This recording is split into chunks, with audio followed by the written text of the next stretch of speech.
The meeting has been called to order. Public comment on all items.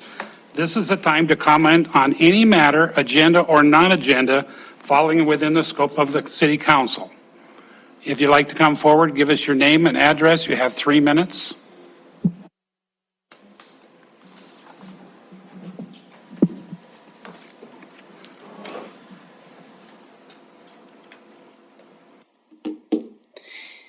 Amber Dunn, Dorothy Lane. I was hoping everyone would be here tonight because I'm kind of at the point where I'm trying to get some answers. Yet here we are again with drugs going on next door, parking in front of our house, doing drug deals, constant things going on a daily, sometimes in the middle of the night. People are being heard yelling and screaming, and drug deals going on constantly. Right before I came today, Robert was outside being suspicious. Looks like he was waiting on somebody to come and pick up, and a cop drove by and he ran inside. Sorry, typically any of us that are outside doing anything on a normal basis, cop drives by, you don't run inside and hide. I'm at the point where I'd like to know who's he working for, because we've gotten no updates on any court cases, court hearings, anything, since he was off probation November 17th. The cops were called to our house Friday night. I've been sick for 13 days, and I got to stand outside and deal with the cops Friday night because there was a drug deal going on in front of my home. When is enough enough? I've asked this multiple times. We're not getting anywhere. Nobody's giving us information anymore. It's like he got off probation and everybody stops giving a crap about anything that's going on. You can't tell me crime's not bad. We see it all over the place. Sick and tired of hearing people come up here and saying that crime is going down. Crime is this and that.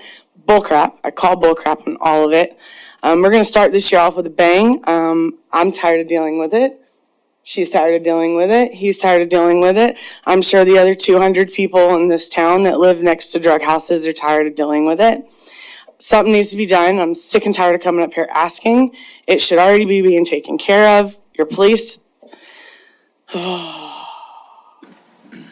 You know how I feel about that situation, but Officer Colefield came out Friday night, did an amazing job, asked the same questions I'm asking. What's going on next door? Why has nothing been done to him? How many drug busts do we have to go through in order for something to happen? I can't answer these questions. Maybe you guys can. Thanks. Thank you. Anyone else would like to come forward? Name and address. Do we have anything online, Kevin? Well, I don't see any, so we'll close the public comment and go to item number 1. Chris? Yes, Councilman Harrington? And I thought about this, especially when there was another shooting at the Colonial. So with one of the things that I had wanted to do was to promote an initiative where there's so many calls from the police on criminal activity that goes on in a commercial or residential area that that we could proceed with an abatement. And my understanding was that this new task force is supposed to be kind of handling that. So I guess there are continued calls in some of the same businesses, residents. So how is that task force handling those? Are you still promoting that that the city is doing something to stop those? And, you know, because I understand the frustration of those that live next to these homes, residents or apartment buildings, motels, that they have issues with them. So if you could speak to that, I would appreciate it.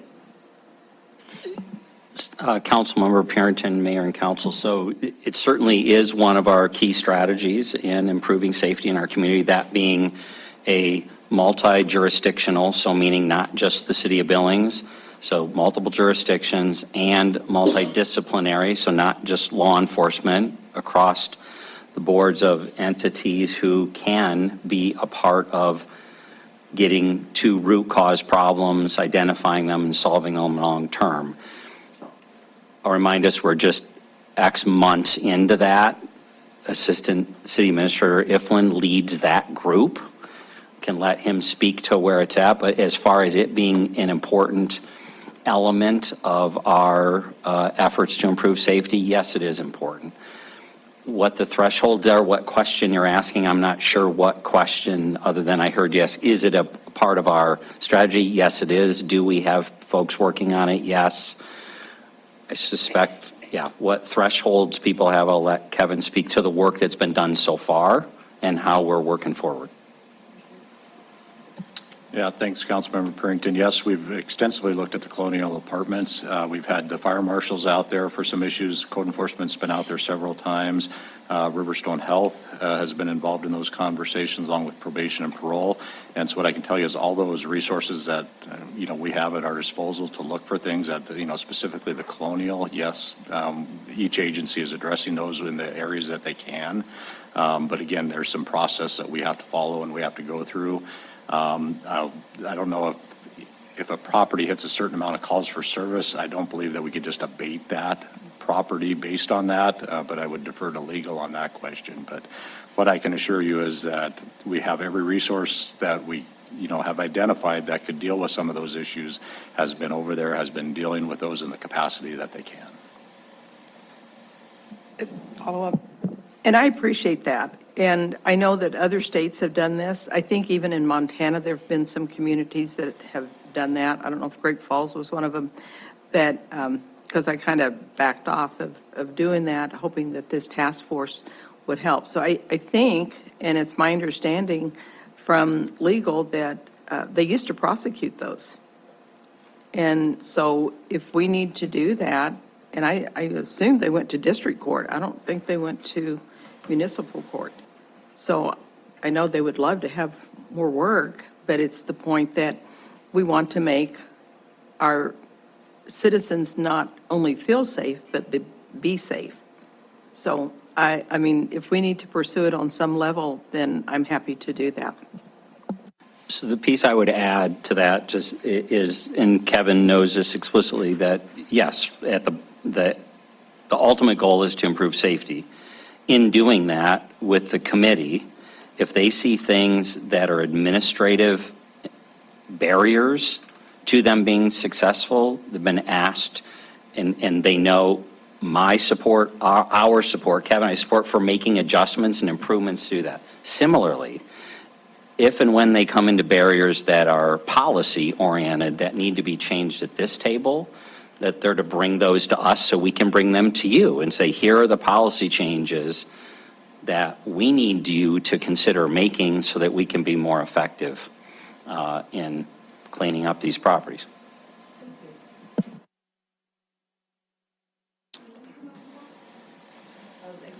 Well, we closed it, so you could afterwards you can. Number one, Billings Community Transportation Safety Plan. Laura, you're up. Good evening, Mayor, Council. Happy New Year. I'm here tonight to present to you our update to our 2016 Community Transportation Safety Plan. This was a project we undertook as the MPO in collaboration with the Montana Department of Transportation in 2016 to develop a transportation safety plan to look at our crash data and see what efforts we could make in improving our numbers in that area. MDT actually funded that project and helped us through that process. And the consultant at that time was Dow, who helped us prepare that. So when we looked to update our plan, to look to see how we did from the last plan and to update our strategies for this plan, we went out for RFP. And once again, Dow was the successful bidder. I don't want to take a lot of thunder away from Lisa, our consultant, who's done a wonderful job updating our transportation safety plan and really giving us a focused areas to look at to hopefully reduce our fatal crashes and our serious injuries in our community, just to make our streets a little bit safer for everybody that uses them. So with that, I'd be happy to invite Lisa up to give you a short presentation, and then we'll be happy to answer any questions you might have. Thank you.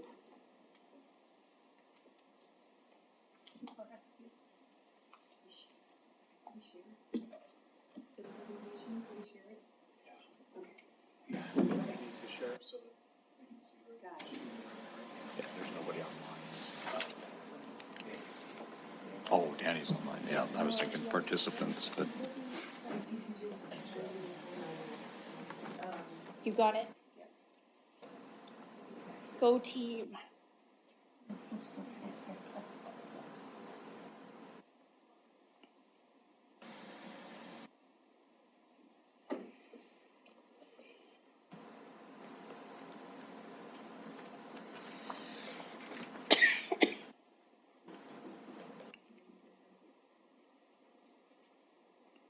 All right.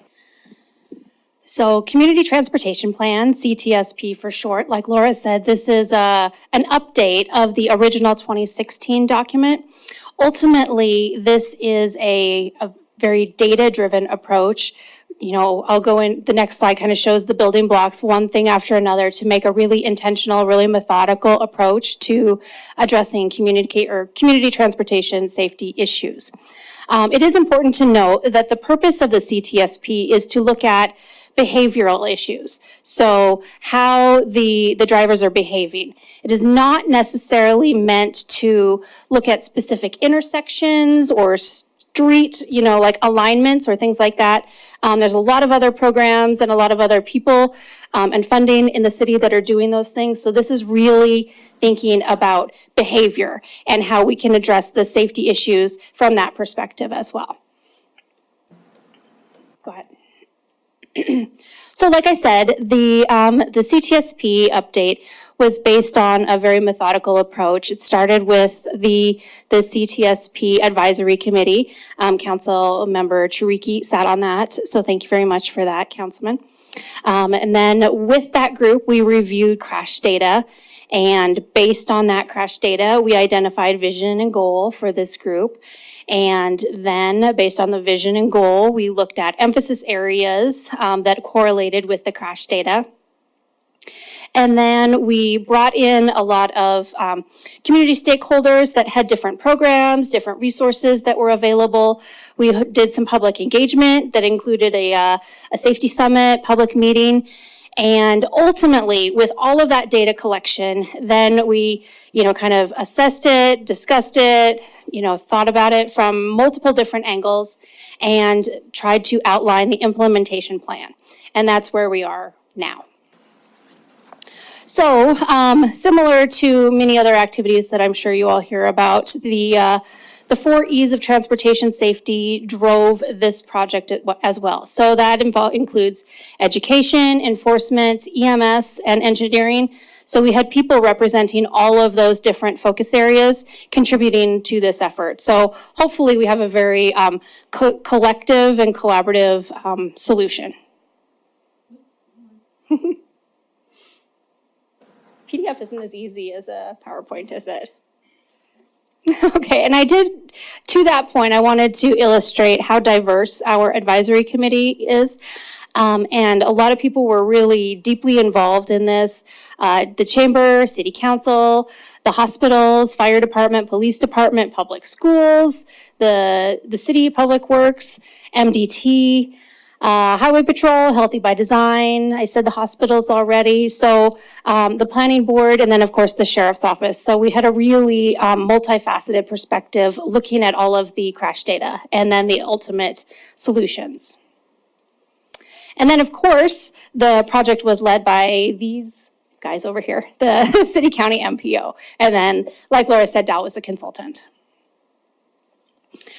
So before we move into the new information, I wanted to share just a snippet about the 2016 document, and that is the vision and the goal, because that helped us to springboard into the next document development. So the 2016 vision and goal, the vision was that the Billings community will achieve 0 fatalities and serious injuries through a culture of safety for all travelers. And then the goal, and we're going to reference back to this, so I'm going to especially draw your attention to these numbers, based on a 5-year rolling average, to reduce fatalities and serious injuries by 20% from 70 to 56 by 2020. Okay, so now we're going to start looking at the crash data that we looked at in order to build all of our programming onto that. So it's hard to see on this, but we wanted to show you the boundary of the MPO, that we actually did look at all of the crashes. The green dots are serious injuries, and the red dots are fatal injuries on that map. Just a few little fine-tuning notes on the crash data as we were looking at the 2016 data to the current data. There were a few things that the numbers didn't quite align, and that's what those bullets are. Most notably, the MPO boundaries changed ever so slightly, so it's not exactly an apples to apples comparison. So just worthy of note. All right, so the crash data is where it really, we can, have something to really chew on. And so all of these numbers, I want to make sure that you guys are clear. We're talking about the number of people involved in a crash.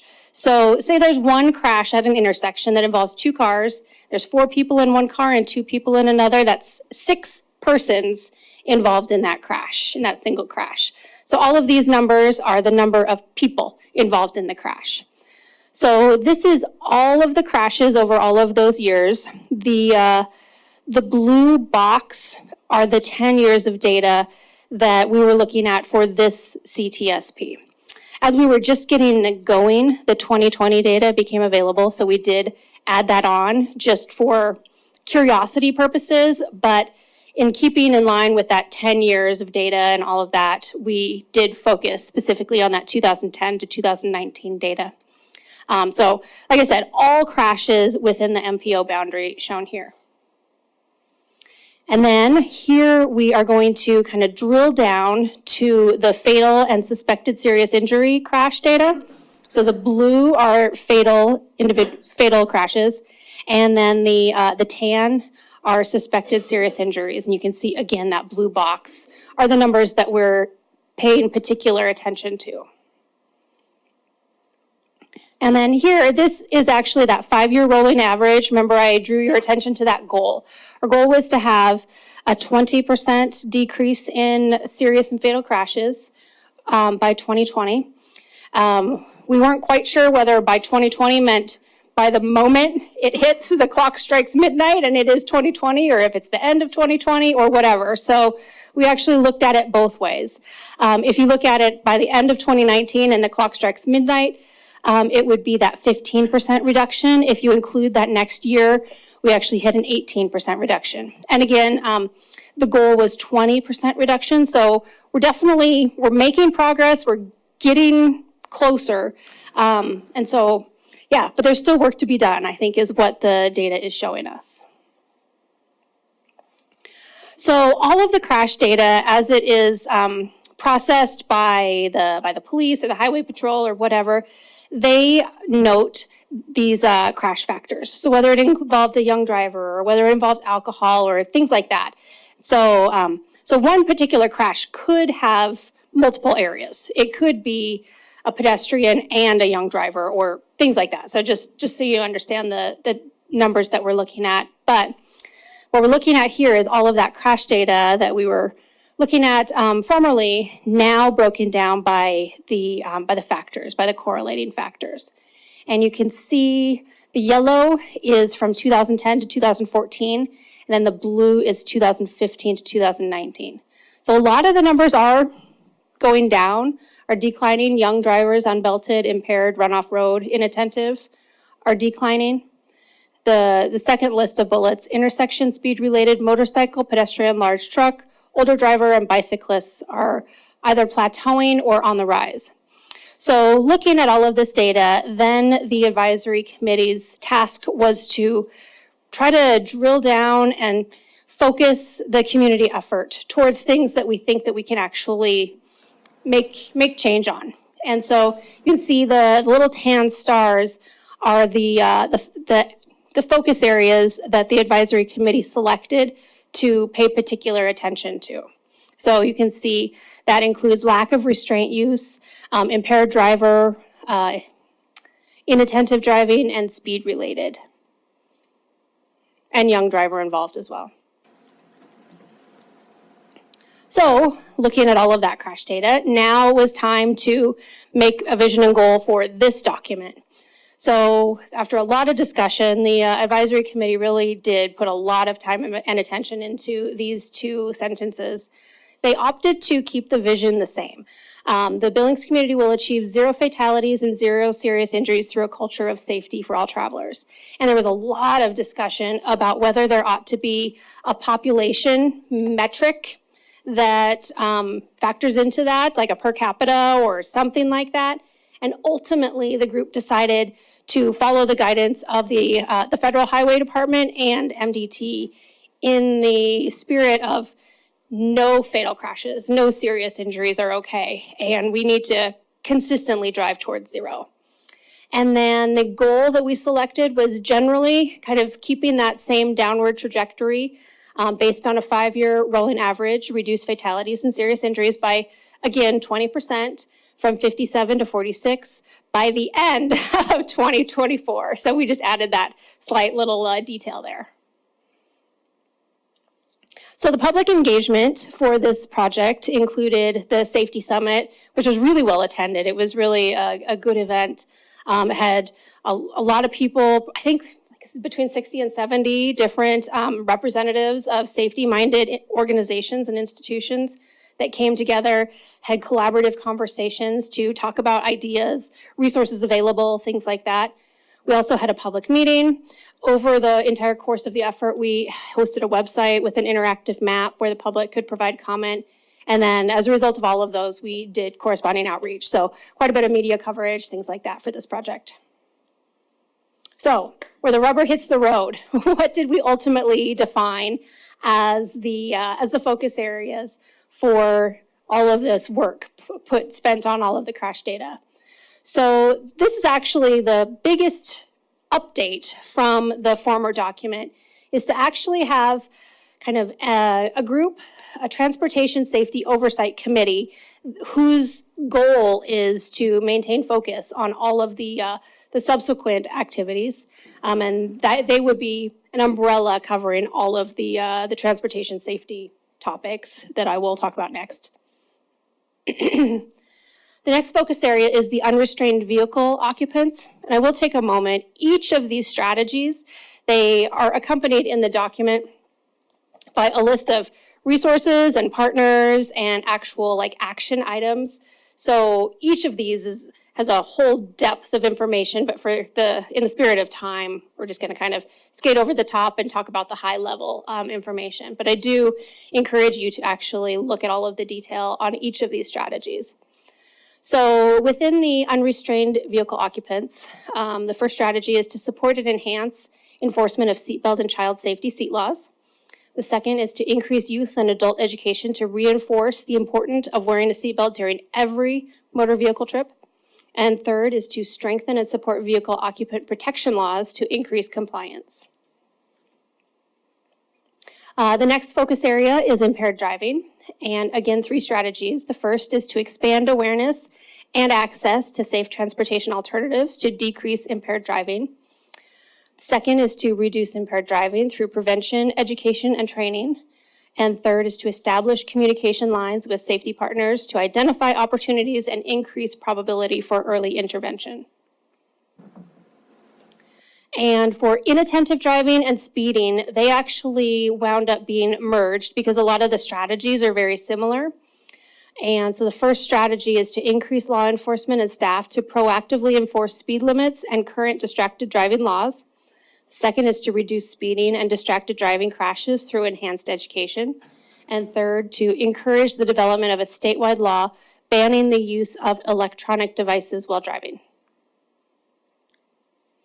So, as we're looking at the entire sequence of the whole CTSP development, we're now to that third blue box, the final plan, which really the point of this is we're not done. You know, this is the document that now is the tool to help drive all of the subsequent work to really, make changes in our community transportation safety.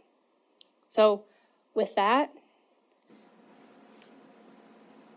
is there a question? Oh, maybe that's the end. Okay, there you go. Are there any questions? Thank you, Lisa. Thank you, Let's go to Mayor. the council for any questions. Councilman Barrington? Thank you.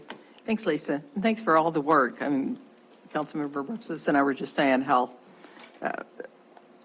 much of a job this was, and you did have a lot of partners. So it does sound, and it looks like, according to your graphs, that some of these incidences are going down. And so whenever you are focusing on behaviors, what behaviors were you focused on the last 5 years that you will enhance for the next 5 years? Yeah. Yeah, do you want me to go back to the crash data? You can, that would be fine. Thank you, Councilwoman Puritan. What we saw in the last 5 years, and you have to remember, we weren't successful in our first round of really getting a transportation safety team together. It was very difficult. Everybody is so focused on their areas of expertise, it's hard to get them to come together. I think where we were really successful is with our Billings PD. Chief St. John, their STEP programs where they do the targeted enforcement, those programs, I think, have a huge impact on helping reduce those numbers. I think that's where we were probably the most successful, was in our law enforcement area, with between the city, the county sheriff's office, and Montana Highway Patrol. I think those areas is really where it makes an impact. Sure. So one question that I did have, because motorcyclists was on the rise, and some of those were, I guess, the past year anyway, which wasn't included in your study, were speeding incidents. Mm-hmm. Do motorcyclists, when they get their license, do they have to pass a driving test? Yes, they have to take a course and pass a driving test with a motorcycle licensing. And then how often does that reoccur? I don't know specifically on the top of my head, but I'm sure it's in the same pattern as we have to do with our vehicle licensing, and maybe. You know? I have the same motorcycle endorsement on my license that I've had since I was 22. So there you go. So, okay. So that might be one little thing to look at. Okay, thank you. Yes. Anyone else? Councilman? Yes. Thank you, Deputy Mayor Boyette and Council.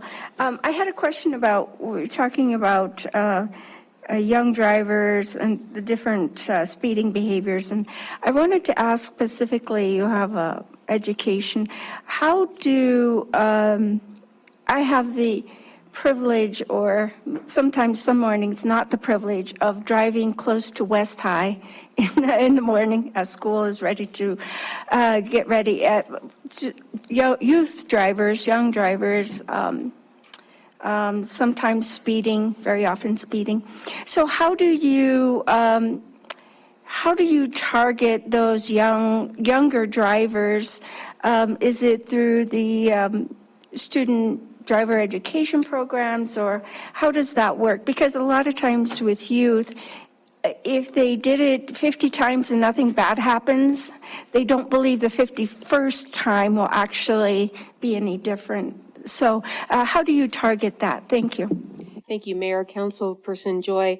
Yes, and one of the reasons that the young driver involved is starred up there as well is because we wanted to make sure that we included young driver in all of our emphasis areas. The driver's licensing program through the schools is very good. Can it be improved? Yes, they need resources. They don't have enough resources to do that targeted education. That's one of the things that we talk about specifically in the plan, is looking at even middle schoolers to high school, is starting that education early. There's a lot of grants and programs through the state that is available, and I'm hoping that through our transportation group that we established, that we're able to access some of that and bring some of that to our schools. Because that's where we have to get them, is in middle and high school. That's where we have to teach that. We're not going to teach an older person who refuses to wear a seatbelt to wear a seatbelt. But if we can get their grandchild to say, Grandpa, you need to wear your seatbelt, and get that, that's where we need to get. So that is going to be one of our very focused areas when we go through this process of looking what we can actually influence in our community. Thank you. Anyone? Councilmember Gulick? Yes, not so much a question, more a comment. Just, I mean, it's focused on behavior, but behavior is influenced by, enforcement, but it's also enforced by the design of our streets and engineering. And that was one of the 4 E's that were mentioned there. None of the strategies address that. I mean, I think these are all good things that are really good in terms of coordinating efforts from all a variety of different departments. It seems like probably because the recommendations are based on countermeasures that the National Highway Traffic Safety Administration came up with, it's more of a highway focus. MDT kind of had led this. We're certainly aware of a lot of engineering solutions that would go hand in hand with these things. I just wonder if it makes sense, would it make sense to include a paragraph Yes. in the study describing, why engineering wasn't included? I'm not concerned that the city is going to be like, this is the be-all, end-all, we don't need to do anything else, but it still would be helpful, I think, to have just some sort of language explaining that. Yes, thank you, Councilperson Gulick, and you're correct, and we need to do that. In our executive summary, we're going to add some language in there that this does not take away from the importance of engineering and design and planning. Just reference that we have so many numerous documents that do look at planning and design for motorized and non-motorized, and reference those to make sure that we didn't forget those. Those, just based on our crash data, didn't come up as the main reason why these crashes are occurring. But thank you. Yeah, that's a great suggestion. Anyone else? Councilmember Shariki. Thank you, Mr. Deputy Mayor. Is distracted driving a secondary offense? Do we know? Meaning that you can't be pulled over and ticketed? I believe if, Councilmember Chiriki, I believe if you are driving and a police officer sees you on your phone, they can pull you over for that. Yeah, okay, thank you. Thank you. Councilmember Repsis. I'd like to talk more about this, this kind of underlying assumption that it's not, the design and other factors aren't relevant to this particular plan. I don't get that. A police officer, recording the data from a crash is not going to analyze street design at that point in time. So of course it's not going to show up as one of the factors in the crash data. However, I mean, look at some of the recent tragedies we've had. Rimrock in Virginia, the child that was hit by Poly School recently, riding his bike to school. Nobody saw those incidents and said, you know what we need is a public education campaign, and maybe with a focus on younger drivers. We said, you know what, at Rimrock in Virginia, we have a known design issue here. We have to change the way that traffic goes through this intersection, because there's a visibility problem. We did the same thing on Lindale, or whatever the street was by Poly School.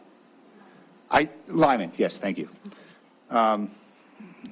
So I think this underlying assumption that these factors don't come into play in this particular plan because we talk about safety in other plans, does this plan a great injustice. It's an incomplete, insufficient plan because we will never achieve Vision Zero if all we're doing is telling people not to do stupid things. Councilmember Repsis, thank you. I don't feel that we are doing a injustice to the engineering and design part of that. I think we're just adding this as another tool to our plans that already look at, safety is the first issue we look at when we look at any of our road designs and reconstruction. I don't think we're excluding that from our plan. I think that we're just adding this plan as another tool to those plans that do have design heavy and project heavy elements. I feel like this plan, when you look at the crash data, we do a lot when we look at intersections and road design for safety. But what can we do in this document, in this effort, to maybe stop people from driving while impaired and then speeding down a road and losing control and running off the roadway? It's just another tool. It's not that we're trying to exclude it, but it's just another tool to add to the existing designs, plans, and policies we already have in place. If I So what other designs and plans and structures, processes exist within the city right now to look at the overall traffic safety not related to public education? Councilmember, we have our long-range transportation plan, which looks at all our capital improvement projects for transportation. We have our bikeway and area transportation plan, our non-motorized plan. We have all our corridor studies that all incorporate safety. Engineering, every time they do a construction capital improvement project, safety is one of the top things they look at during the design of that. So again, it's just another tool. There are numerous plans out there that all have safety components within them as far as design and roadway developments and non-motorized developments. It seems to me that this particular plan would be the opportunity to pull all those together and say, if we're actually trying to achieve Vision Zero, this is how we're going to do it. Why are we taking this bifurcated approach and saying, well, the long-range transportation plan will do its thing and bike pad will do theirs over here, and here we'll just focus on the public education? Who is the one group that's saying, look, we're looking at traffic safety comprehensively in our community, and this is how we're going to achieve Vision Zero? The Federal Highway Administration, Montana Department of Transportation, they're the ones that really develop the guidelines on how you develop a transportation safety program in your community. They're the ones that make it, you have to base your emphasis areas and your goals and projects and stuff based strictly on the crash data. When we developed our plan, we have to look at crash data. That's the only way they'll accept it as a transportation safety plan. It has to be totally 100% data driven.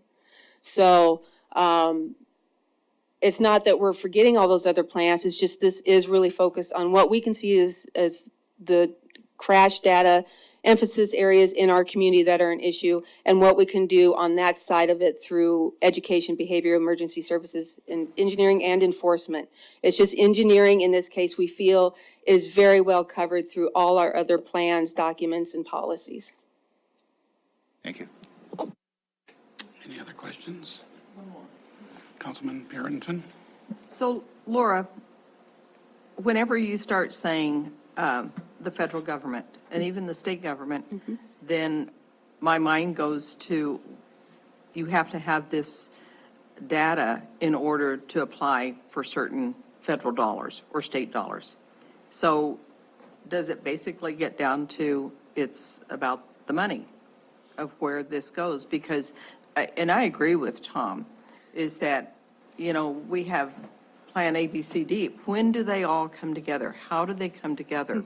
We haven't talked about Public Works because, you know, they do a great job of trying to rate intersections, rate roads and sidewalks that are necessary. But I have, in the 3 years I've been here, I've never seen that I guess where they do all come together.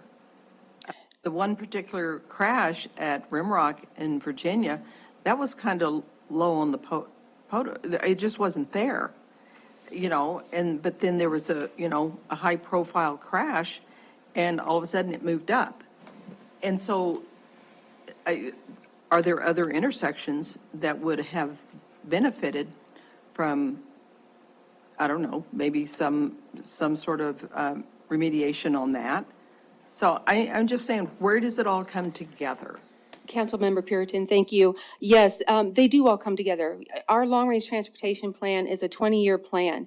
And in that document, which is very large and has a lot of transportation information, there is information on what intersections do we see the most crashes at and how do we address those? That's how you see the capital improvement plan get developed, is through those types of planning documents. So it kind of starts with the MPO and the planning level of the transportation plan or non-motorized plan. So when you see a trail application come in for a grant, or you see a road project come in, the Inner Belt Loop, we did 15, 20 years ago, we did the first Inner Belt Loop corridor study. That's how those projects start melding and come together. Kind of starts with the planning side of things and it moves in, and engineering then looks to see how they program them, those into the capital improvements plan and those types of things. As far as the Federal Highway Administration, MDT, for funding, there was no funding other than RPL dollars that we get for planning, transportation planning.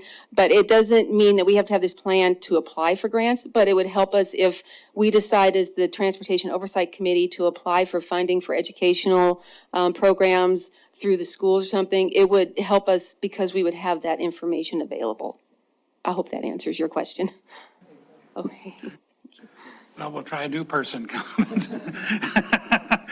Councilmember Shaw. Thank you. I wanted to somebody on staff, please correct me if I'm wrong, but I wanted to quickly address the Virginia and Rimrock intersection issue. My understanding was that was already slated to be, the light was slated to be put in long before that accident happened, and that unfortunately, that accident happened, I believe, about 6 months before that light went in, but that had been in the plan long before that accident. So someone correct me if that's incorrect, but I just wanted to put that on the record. So it is correct that not only was it in the plan, you'll see lots of intersections that are identified for needing upgrades. That particular traffic signal was already ordered and purchased to be installed. So extremely unfortunate. And whether we want to say who coulda, woulda, shoulda of the traffic light and or the fence that was known on private property to block sight view. So, for whatever reason, those policy issues or that light was not put in earlier or that fence was not dealt with decades sooner. And then, Deputy Mayor, I did have one question. I was surprised to see that we're seeing an increase or a plateau in pedestrian and bicyclist accidents. I guess I feel like we've been making so many improvements on the engineering side, to go back to that in the city, of it's not perfect, but trying to increase, safe crossings, increase more bicycle lanes. Do you have some sense, or did the committee have some sense of kind of why? Thank you, Councilmember Shaw. And if you look at the crash numbers in the blue, you'll see that the bicyclists involved stayed the same, and the pedestrian actually went down a little bit. So we're kind of level there. Without specific crash data in hand to see exactly, was it a pedestrian that was crossing where it wasn't lighted, or was it a driver that wasn't paying attention and hit a pedestrian in a crosswalk, or a bicyclist? I don't know the specifics, but the main goal of this is just try to make it all go down. Sure. To get better. And yes, we are making strides every year to make non-motorized transportation safer. And so hopefully we can continue to at least those numbers not rise. I hope so. I mean, I hope we can provide some resources to see those numbers decrease. I'd love to see them in the decreasing column. It surprised me. So thank you. Oh. True. Why I thought he has a little buzz in my ear. He also wanted me to remind that, especially since the pandemic, we also have seen a very large uptick in walkers and bikers as well. So I think we're going to see that in our transportation plan update that we're working on right now, and in our trail update that we're going to do next year. I think we're going to see a pretty large jump in people that are biking and walking. That makes a lot of sense. Thank you. Thanks, Lynn. Councilman Shariki, and then we'll go to public comment and then come back to the council. Yeah, I just want to emphasize that there are a whole bunch of different entities involved in this process. And when this crash data comes out, engineers at the federal, state, local, city, county levels all look at it in reference to the roads they're responsible for. So that intersection of Virginia and Rimrock had been identified as a problem years ago, and the system, figured out when it could be prioritized and put into the capital improvement plan and actually happen. I remember it very vividly because we had just voted to do the to hire the engineers, when that had happened, and it was just very unfortunate on the timing. The other thing that I want to just point out is that it's not, so the engineers are responsible for the physical aspect of it. right? This is talking about what we in the computer world call the last 18 inches. The problem is in the last 18 inches, meaning it's like the person that's actually using the equipment and stuff like that. And that is not just about telling people, you know, to be better drivers and stuff like that. It's also about the laws that we have in place, how we do enforcement, you know, all of the different things that we can do that impact the awareness that someone has when they're actually behind the wheel and driving what is essentially a very dangerous machine.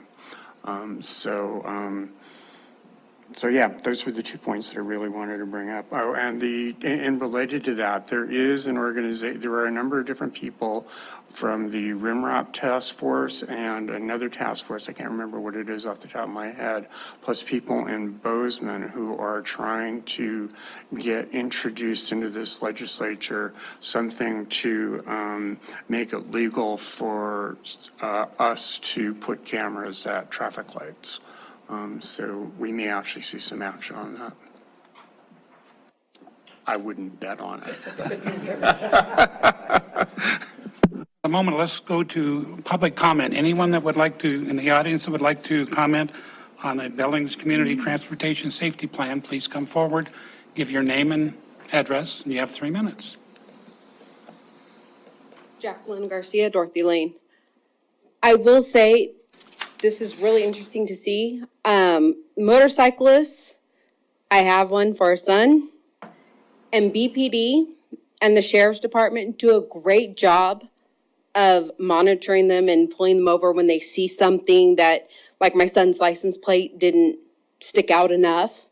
They pulled him over twice in one night. They let him go with a warning, but they're really good about making sure they have their license and making sure everything's good. What I wonder is, could the resource officer at the high schools maybe monitor the streets a little bit? I drive my kids to school every day now because I don't let them take the bus. And they go to Skyview. Those are some of the worst drivers. Those kids are horrible. I mean, I almost got out of my car and told a kid today, like, I'm going to go find your mom and I'm going to tell her how you're driving. He was doing burnouts behind me at the intersection. And then he'd slow down and then he'd speed up on my butt. Looked like he got a new Charger for Christmas. But I don't ever see officers over there. And like I said, I drive them to school and I pick them up.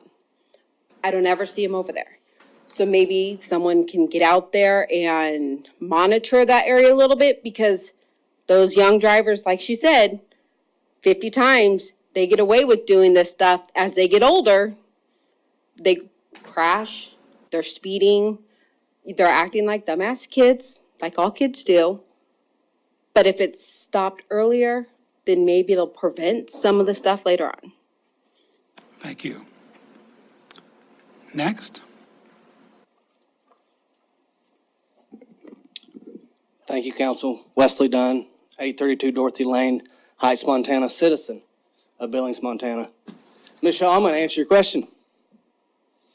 You asked why it's going up. Well, let me just remind you, the law does not apply to criminals. So when you got homeless downtown walking all over the street, criminals, you stop inviting trash and homeless to Billings, and that's when you'll see this start going down. Because I'll tell you right now, I've been here 16 years and I see it all the time. They're at the intersections, screaming, hollering. They don't care. That's why it's going up. Criminals don't care, Ms. Shaw. So as long as you keep inviting them to Billings, Montana, and you allow this man to not hold people accountable. Mr. Dunn, let's stay on topic. The topic here is Billings Community I'm answering her question. You've already answered it. I'm Let's answering move her on. question. So, with that being said, stop inviting them, Ms. Shaw. That right there will go down. Stop inviting the trash. Thank you. Anyone else? Is anyone online? Okay.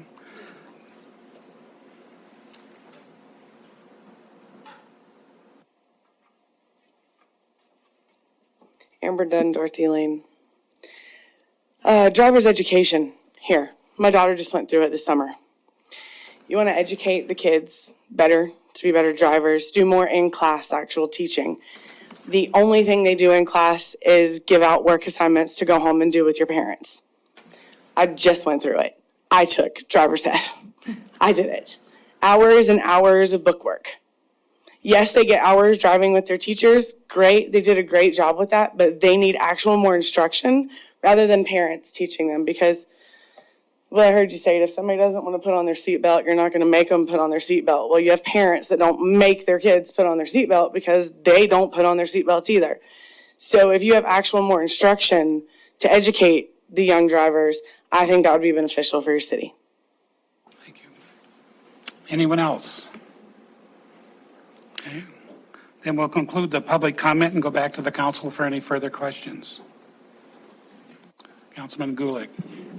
Just a comment, actually, and this is actually more directed to fellow council members with the legislative committee. So there were 3 of the strategies that were identified do require legislative action. So one of them was strengthen and support vehicle occupant protection laws to increase compliance, make enforcement of the law primary rather than secondary. The inattentive driving strategy number 1 was increase law enforcement staff to proactively enforce speed limits and current distracted driving laws, and the National Highway Traffic Safety Administration notes that the automated enforcement, such as the red light cameras, among other things, are extremely effective and quite cost effective or cost neutral. And so, this is, I know former council member Yakowicz, now Representative Yakowicz, I think is interested in that. And so I wasn't sure whether or not the legislative committee might be in discussion with the representative. But that, and I think last thing, inattentive driving strategy number 3 was encourage the development of a statewide law, banning the use of electronic vehicles while driving. We know in the city of Billings we have that not easily widely enforced, but having a statewide ban certainly would help with that. So something that I think the legislative committee might want to take up. So. Thank you. Any further questions? Any further questions before we conclude this? Okay, we're conclude number 1. Thank you, Laura. That was great. And Lisa, thank you very much. Thank you, Mayor, Council. This will be on your consent agenda for next Monday night. And if you have any questions in the meantime, please feel free to shoot me an email or give me a call. I'd be happy to help you. Thank you. Well, with that in mind, you're back up again for item number 2. Don't run away. Transportation Alternative Program Grant Announcement. This is a little bit more exciting and great news for our community. Long time ago in a city far, far away, we used to get Community Transportation Enhancement Program dollars through MDT and US DOT. Those dried up about 12 years ago. We used to get an allocation through the city, an allocation through the county, and the MPO administered those projects and actually put out for grant applications. With the new bipartisan infrastructure bill that was just passed, they gave that power back to MPOs our size. It used to be you had to be 1 million people before you could administer your own transportation alternative funding money. But that is changing. So we are happy to announce that on January 6th, we will be opening up for applications for specifically non-motorized transportation projects, but it's also for things like education, historic depots, historic transportation buildings or resources. And this first-time, one-time allocation of $6.3 million is coming into our community. So we have some very large non-motorized projects out there that we could hopefully fund with this. So we're very excited. Our program, we had to develop a program that really matched what MDT does through their Transportation Alternatives program. So they're very happy with the process we came up with. We had a beautiful process with the CTEP program, so we didn't see any reason to really really change that. We got a lot of projects done through that program, through local leverage with Billings TrailNet, parks, engineering. We got a lot done. So we're very excited about that, to see what projects come in. The city and county are most likely going to be the sponsored agents, but nonprofits can apply through a city or a county. So if Billings TrailNet has a project they want to apply for, they can work with the city engineering to do that, or the county public works. So it's really exciting. After this 1 year, I think this count takes us up to FY24. Our funding will be an annual allocation of about $700,000 a year. So not the 6.3, but it is something that we will have a source of funding for, to have in our coffers to look at non-motorized projects. So I just wanted to share that with the council because it's exciting news. Anybody, any questions? Councilman Repsis. That's super exciting. Thank It you. is. Congratulations, and awesome. So this 6.3 million, it's for the MPO, so not the entire county, but it's city plus the extended boundaries of where the MPO are. And you don't already have the list of $6.3 million worth of projects? Oh, we have or- lots of ideas. Yeah, right. We have lots of ideas. There's some big projects out there, some connectivity projects that we need, that are big ones that we don't have funding for currently. So this could really help us bridge those gaps for those large ones. Outstanding. And will that be primarily things that are on today's CIP? Could be, yes. I most likely, yes. They For will this be, point- they will be in our CIP. But then $700,000 annually after this initial allocation until Congress does something to take it away again. Yes, Awesome. Thank you. thank you. Any other questions? Let's go down here, Councilman Shaw. I, again, just have to say, wow, my jaw dropped. I'm so excited for our community. It's amazing. Can you just kind of just explain to us just briefly the process of what will happen, so that $6.3 million, what happens next? You wait for community applications, or does planning put them forward? Councilmember Shaw, we will not, as the MPO, be putting applications forward. We cannot apply as an MPO. However, the grant period is going to run concurrently with MDT's Transportation Alternatives Program. Their grant application also opens up January 6th. The applications are due April 12th. Ours will be the same. So I anticipate that we will get applications from city engineering. And then if there's a local nonprofit or an agency that wants to apply for a certain project, they would need to come work through the city or the county, which is how it was in the CTEP process. We usually had a fiscal sponsoring agent that took it through that process. Once we receive the applications, the MPO will make sure that, all the T's are crossed and the I's are dotted, that, they meet all the the requirements under the grant program. And then it will go through, similar to CTEP, which was the applications were reviewed by our technical advisory committee. That technical advisory committee is made up of city and county engineering. It's made up of MDT. It's made of planning staff, engineering staff. Who am I forgetting? Transit. That agency reviewed those applications before and then submit those to MDT to actually get programmed through the Highway Commission. So there is some fees, MDT fees we'll have to take off the top. They have an indirect cost rate that we will have to deduct. There is a local match of 13.42% that the sponsoring, the applicant would have to provide. But so it should be a good process. Thank you. Councilmember Gulick? Yeah, thank you.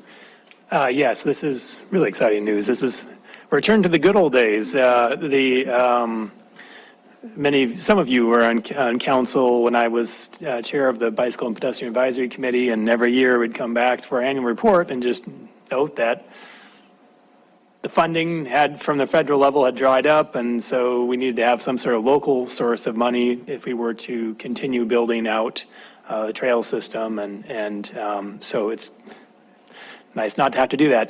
To the comment, though, that things that are within the CIP, I think there are some priorities that are kind of too small that fit in the CIP in terms of just there's gaps in the bikeway network, for instance, where it makes sense to connect Pawleys bike lanes to North 30th, and it'll.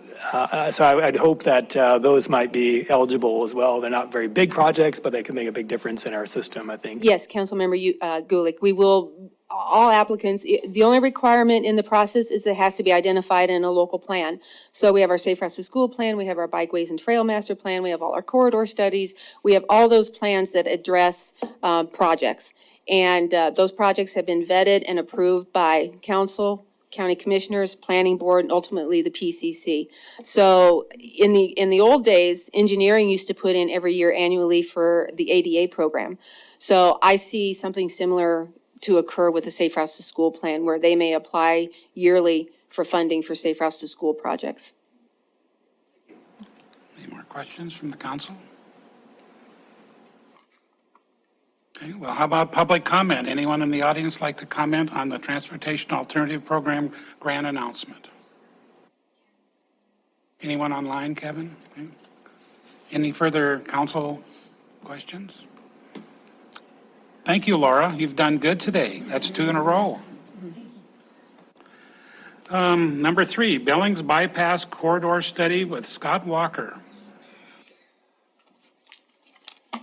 Thank you, Mayor and Council. We rarely get the opportunity to kind of monopolize this, but these are 3 pretty good things. Yeah, a while back we got started with the Billings Bypass Corridor Study, and honestly, we were kind of formulating what we were going to do and how we were going to do it based on certainly the great big project that we have going, and that is the North Bypass.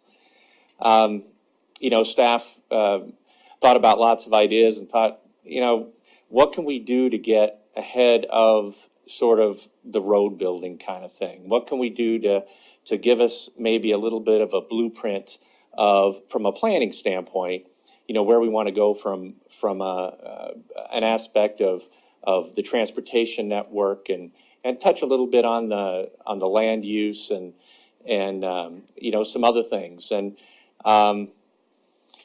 we decided to take the step and get out in front of the main construction part of the project by coming up with the Billings Bypass Corridor Study. It was our pleasure to involve Dow as our consultant team. And Lisa's here again to give you a little rundown. Also Doug Anderson from Dow's here as well.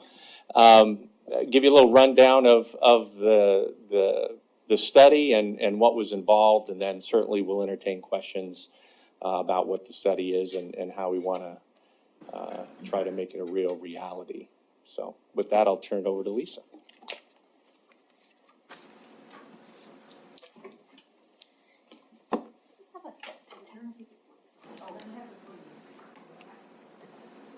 Oh, yeah, there it is, okay. Yeah. But, yeah, go ahead. Sorry. All right, so the Billings Bypass Corridor Study was again led by the MPO, had a lot of support though from the City of Billings, Yellowstone County, and of course the Montana Department of Transportation. And like Scott said, Doug and I were the consultants on this effort. So I always had this slide in here no matter what, because this is the number one misunderstanding about what the Billings Bypass Corridor Study is. So we were trying to be very clear about delineating the brand between the MDT construction and design project and that website with this effort, because the intent, the purpose, completely different. So the yellow and blue logo is for this corridor study effort. Led by the MPO. And the purpose of the corridor study is to plan for the growth anticipated to result from this big new roadway that's impacting the heights. So as you can see, we do have a separate website for the corridor study. So the whole process of the corridor study development, we started with a public meeting. We had 2 public meetings, actually, 2 of them on the schedule, and both of them were held at Independent School in the Heights. We tried to be as close to the actual corridor as we could and still have the ADA space for the number of people we anticipated, which was a lot. So public meeting number 1, and then our team went to work and we had a lot of data to collect. We also had hosted a number of stakeholder meetings. Councilwoman Owen was at numerous of them. And then we went to work collecting all of that information, doing our best to provide a synopsis of it. Then at that point, we went back to the public and said, here's what we think we heard, here's what we've learned, and collected a little bit more input, did some fine tuning, and now here we are presenting to you the draft document. So the goals of this corridor study were to document the transportation system as it relates to the new roadway, including access options, intersection design, bike and ped access, and multimodal transportation safety, to plan for future growth resulting from the new roadway and the corresponding connectivity on the north side of the Yellowstone River, to facilitate actionable public and stakeholder involvement, and ultimately to develop a guidance document that integrates the existing infrastructure plans and then the future development plans. All right, so I'm not going to talk about all of the contents, like I think many of you have probably already reviewed the document itself, but it does include the executive summary, the introduction, the background on the project, and then we did do a pretty deep dive on the transportation, land use, public and private utilities, floodplain drainage and irrigation, and then we looked at the corridor aesthetics and vision. So lots more information if you want to dive deeper. So here's a map of the corridor study footprint. This is unique from the entire Billings bypass project. This is of the north section of the Billings bypass, so that area highlighted in red. So you can see the blue line is what is the Billings bypass, and the yellow line. The blue line is what will futurely be called in the future, be called Trailhead Road, and then the yellow is a 5-mile road. And we saw this document as the collection point for all of the other really relevant, really appropriate documents that exist within the community. So the growth policy, the zoning code, neighborhood plans, water and wastewater master plan. I won't read them all to you, but fire plans, many, many community documents that are hugely impactful to this area of town. And we wanted to use this as an effort to collect them all. So ultimately, you can look at this, I hope, as a guiding point of you want to develop in this area, go here for this information, go here for this information, go here for this. So that was our intent.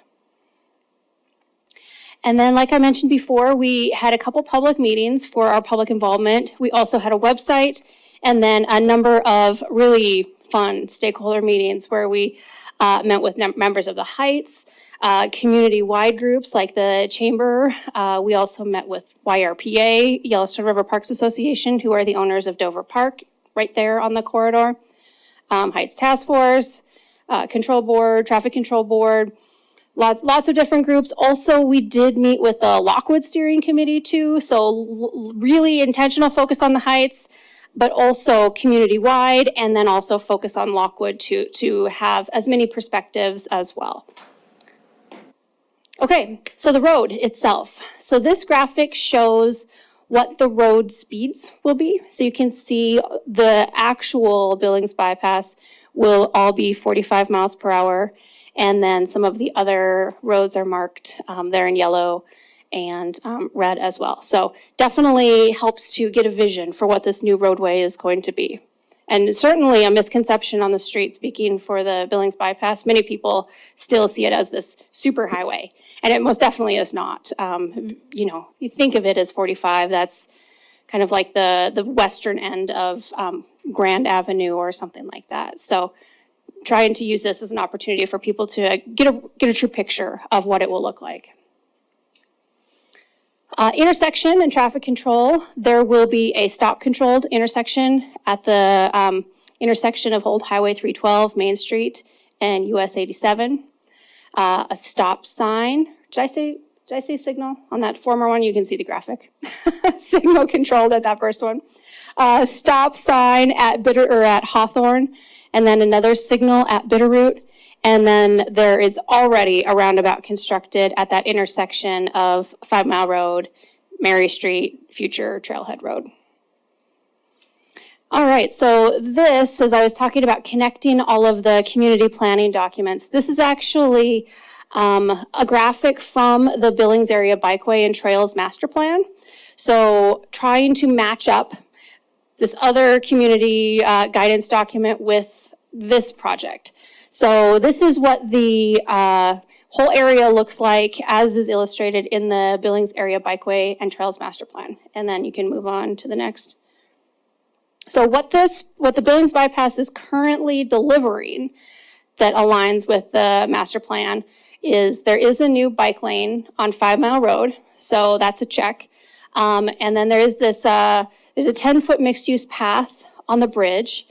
And then to align with the master plan, right here on the southeast side, that bridge shared use path is supposed to spit users into the trails planned in the TED development. And then on the northwest corner or end of the bridge, that connects into existing Dover Park trails. But you can definitely see that there is a need for additional trail connectivity if we are driving towards what is identified in the Trails Master Plan. Okay. Oh, and then transit is marked right here.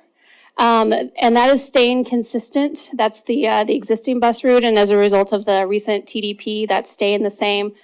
But, you know, in some of our community visioning and things like that, we also talked about potentially there being a need for some additional transit services.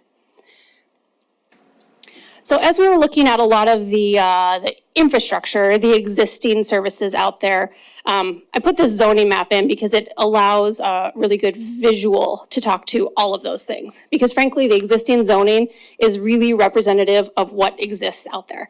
You basically see a lot of agricultural and with little pockets of residential, and then of course that green space that is Dover Park right there. And so that is basically consistent with, you know, the water and wastewater systems. You've got some in these, I just need to keep this in my hand, in these residential areas. You've got some water and wastewater systems, but you've also got a huge amount of agricultural use still out there. So as we're planning, or as we're planning for development, we need to, number one, think about infrastructure that residential properties or commercial properties or whatever it may be would need, but also consider the agricultural users as well. So a lot of like irrigation and, you know, canals, things like that. So drainage and those kinds of components. And then ultimately, based on all of our stakeholder involvement, and all of the research that we did, we developed these corridor development recommendations. So many of the themes that we heard in the stakeholder groups and the Heights residents dreaming for the future of what this area could be. And those include, you know, very respectful and thoughtful development, affordable housing. They note that there is a need for mixed-use development. We heard lots of times kind of admiration over Shiloh Crossing or, you know, those kinds of developments. Quality of life amenities. I think you used that word probably a dozen times. and then Billings Heights Town Center. So I thought it was really forward thinking of all of these people, these community members that are like, geez, look at the Heights. Let's be honest. You know, we've got Main Street. There's a lot of businesses, but we just don't have like a central gathering place. So that's what we carried forward as a part of this document. So another component of this document was to actually take all of the information that we'd gathered and ultimately the community dreams and develop some visuals. So these are not based in anything other than dreaming, brainstorming. Let's come together. Let's maybe think about what could be. So we developed these visuals just for brainstorming purposes and to help think about what could be. So for context, this is Main Street right here. The American Pharmaceuticals, Old Kmart is over here. To go to Roundup, you would take US 87. I'm sorry, is this the best map or does it matter to you guys over here? Over here? See it? Yeah. Is this better? Okay, Yeah. I'll point this way. So to go to Roundup is this way. Where you are on. It doesn't matter. So right? So anyway, some of what we heard, actually, well, this parcel is already owned by Town Pump, so that was a given. We just threw a gas station in there. A lot of what we heard in our stakeholder outreach was we want small businesses, we want places where there could maybe be like a dentist's office or a boutique or something like that. So we just put in, these small, business developments, of course, in alignment with the growth policy or the growth plan, having all of the parking on the inside.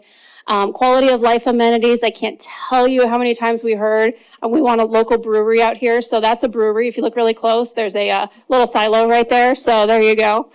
There you go. So again, the line work on the road is based on really like rough preliminary designs. That's the state that this segment of the project is at. But just for visualization purposes, for the community to, come together and think about what could be. All right, so this is just north of Mary Street. So this is Trailhead Road. And then what is currently the Mary Street, and will continue to be Mary Street, is just right here. So kind of like a frontage road-esque kind of an approach. So you can see there are light posts right there, signals with light posts. Actually, I put a little like bus stop right there for Rusty. Again, some small businesses. We did meet with the BCJM Properties, which is the developer of the Bitterroot Heights subdivision, which is kind of like up here. And they do intend to develop all the way up to the new roadway with single-family residential. So we put that in there too, just because it is generally very likely to happen. So anyway, then Bitterroot Drive just goes north from here. So we heard, like I said, a lot of times, like mixed use. We want mixed use. We need affordable. We need places to house workforce. Even the Lockwood Steering Committee was really very collaborative in the conversations, because they were like, man, we've got TED, and we could have a lot of industrial workers or people that need housing. So both they and then the Heights groups were like, geez, we've now got this new bridge, a totally new connection. How do we collaborate to fulfill community needs? So that's why we put this in here, was just, again, for visualization purposes. Imagine, like a Sophie's Kitchen or a Crumble Cookie or something like that, and then with residential up above. And this is the roundabout that already exists right here. And then right over here, this is all the existing Dover Park. So, man, wouldn't it be great to live right across the street from green space like that? And then this is Trailhead Road that then kind of shoots off north of Mary Street. So Mary Street kind of goes like that. In the YRPA Dover Park Master Plan, they already are planning this lake or water development up here. They actually just recently acquired this section of parcel all the way up to Dover Road. So that's in their plan. So that's why we threw in kind of a generic water, something, a lake of some form. I don't know actually what it will wind up looking like, but that's their plan. And we tried to integrate as best we could. And then again, there's that development. And as we were talking with a lot of the Heights groups, it came up a lot that economic development is important. So is a Costco within the realm of possibility, or a Home Depot or something like that? Would that be doable? So we have another visual that's a better angle, but that's what this is right over here. And then, it was kind of, it's okay, Laura, kind of intentional, knowing that there still will be some, incremental agriculture. We left a few little bits and bobs of agriculture too, just knowing that that's probably reality. So this is looking the opposite angle. So looking south. And this is all existing residential. And then here's that box store, and then that YRPA park. So just a different angle on that. And then this angle is, if you imagine coming from Lockwood and coming across the river on that new bridge, this is that 10-foot mixed-use path. And that's actually what the railings look like. It's all done. It's all constructed and ready to go. And then that spits right into all of the YRPA trails right here. And then you can see that mixed-use development right over here. And then, another thing that we heard over and over again is, geez, we all know that Billings has a gateway beautification issue, but look like, look at this new gateway that we have to the community coming into this gigantic, beautiful green space. So this is hard to see, but this is one of those like welcome to Billings little rock things, signs. So with that, I guess we'll open up to questions or comments if you have any thoughts. Okay, well, let's start work our way down. Okay, Councilman Owen then. So, just want to give you guys a huge thanks. I think this is 2.5 or 3 years worth of work. And I can really attest to how collaborative and engaged you've been in bringing lots and lots of different perspectives in here. This is obviously hugely exciting for the Heights. It is everything that you said tonight. It is an opportunity for an extraordinarily beautiful entrance into our community, right through a gorgeous park, into, just the best neighborhood in Billings. And She's I not think biased at all. we have huge, these renderings are so appreciated because I think they were really necessary to help people get a sense of what this area could look like. It is the case that I think the Heights residents are anxious for those retail, restaurant, and entertainment amenities in our community. I think we've talked a lot about the challenge that we face in the Heights is we need critical mass of assorted amenities and businesses in order to help our neighborhood prosper and bloom. Because right now, you can do some things in the Heights, but not everything. And so you go to the place in Billings where you can do everything. And this is the chance for someone to come in and make a big bet on the Heights. And I think you've really given us good visuals for that. I think we have some challenges that the city of Billings could be a part of the solution, but only a part of the solution. I am, despite this work, and despite this visioning and all of these renderings, I'm hearing talk that this will end up becoming nothing but an industrial development. And I think that would be such a missed opportunity if we stood by and let that happen. I do think the potential for creating sort of a development in the TED and then live and play on the other side of the bridge is huge here. And we have to be talking about that and figuring out what the obstacles are and what is driving us towards accepting that this is just going to be more storage spaces, really. And we know that water infrastructure is a huge part of that, and that is complex and largely outside of the city's jurisdiction. I think we need to make some commitments when we talk about this, that this entryway will be lit, landscaped, developed, that it will really be that welcome to the community, and that we will do what we can to think and anticipate zoning and those challenges so that we do encourage that neighborhood development, a place where people can congregate. I see an economic development opportunity here that the bypass draws people down Main Street. And when we look at that zoning map, that Pemberton to Wicks area is a mess. And so if there are ways that we can think about that we can engage landowners in that we can start having those vision conversations now, I am confident that if we lead a conversation about the vision for this area, that the development community will build it. I think they're eager and ready, but we have to say that this is what city council's on board with. We're here to solve problems. We're not going to drive the investment, but we can take down the obstacles. And so I'm just really thrilled with the vision you've laid out here. Excuse me. And I hope that that we continue to talk about what city council can do to encourage this vision to become a reality and not just let development happen in a really chaotic way. So just want to say thank you to you and your team. Well, thanks for all your involvement throughout the whole process too. So, and That also, wasn't actually a question. I'm really sorry. But do you agree with everything I've said? How about that? there you go, there you go. And just for what it's worth, Councilwoman Owen sat on the steering committee for this whole effort too. So definitely helped to guide the effort. Anyone else? Councilman? Thank you, Deputy Mayor Boyette. I thought we were going this way. That's why I was ready. Oh, no problem. Well, I just wanted to say that this is really great. The renderings are wonderful, and it's very important for people to, individual imagination doesn't really get you there, but being able to render something then people can kind of work off of.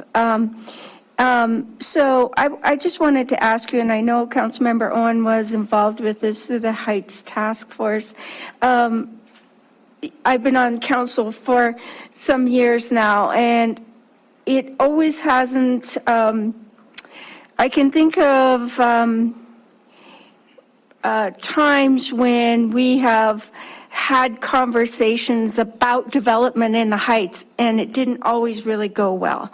It really went wrong. I can say that. I could say that. Can I say that? I'm a council member. It went wrong.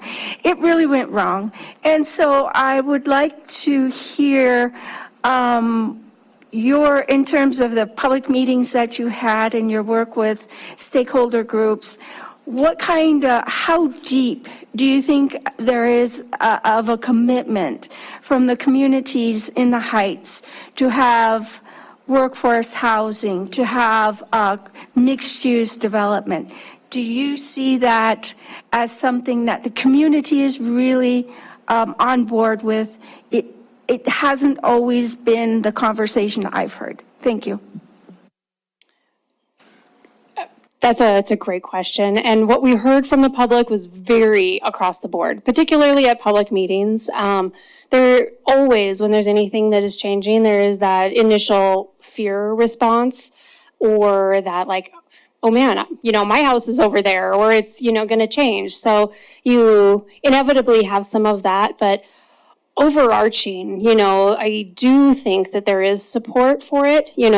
There's so much excitement too. The dreaming of what could be, man, I've made such an investment to this point in the Heights, and just think, if we could just push this just a little bit further. And the roadway coming through is like, what an opportunity that we would hate to miss. Scott, do you have any other input from your participation in the meetings? Yeah, once we got the general public off of the road issue, and once we got them beyond that, we started hearing a lot of good creative ideas about what this corridor could be and what this corridor could look like. And that's, again, we talked long and hard about the graphics in this document and what we were able to do to kind of, sort of paint a picture of what this could be. I was around many years ago when we did the Shiloh Road corridor study, and the Shiloh Road at that point was a two-lane roadway. It was very rural, and we got ahead of that one. And you look at what Shiloh Road has become. Now, it took some time, and Shiloh Road is continuing to evolve. We're ahead of this, I think, in a proper way, but it's going to take time to develop this corridor in a way that is sort of programmatic, and that we can sort of plan on some of this. We've got some great infrastructure out there already, and again, what we tried to show in the plan are some ideas that might help, with spur development, some creativity in some residential areas, just like Lisa mentioned. I mean, there's a lot of opportunity here. It's going to take time, but like everything else, if we're patient, we'll get, in this community, it is shown, if we're patient, we'll get a very good product out of it. Thank you. Chris? Thanks, Deputy Mayor. So something I'd like you to consider as a potential strengthening of this document is and I'm going to be very specific, page 29 of the document references utilities. Could you go to slide 15 or 16? I didn't catch it quite. And it's the current development pattern. And actually, I do have some of those graphics as supplemental pieces after the thank you slide too, like the public utilities, water. So I think not this one. Either, I don't know if it was 15 or 16. Sorry. My point is, it shows the current development pattern, and I'm presuming that's without utilities. Yeah, and actually, let me. It's got single-family houses on extremely large lots. Point being, if we do not have utilities along this corridor, it is not going to develop to this vision. We've only spent $170 million in public money to build this corridor. $170 million. To not get the utilities right, to help ensure the vision of the density and the mixed uses, it won't, in all due respect, it won't just happen with patience.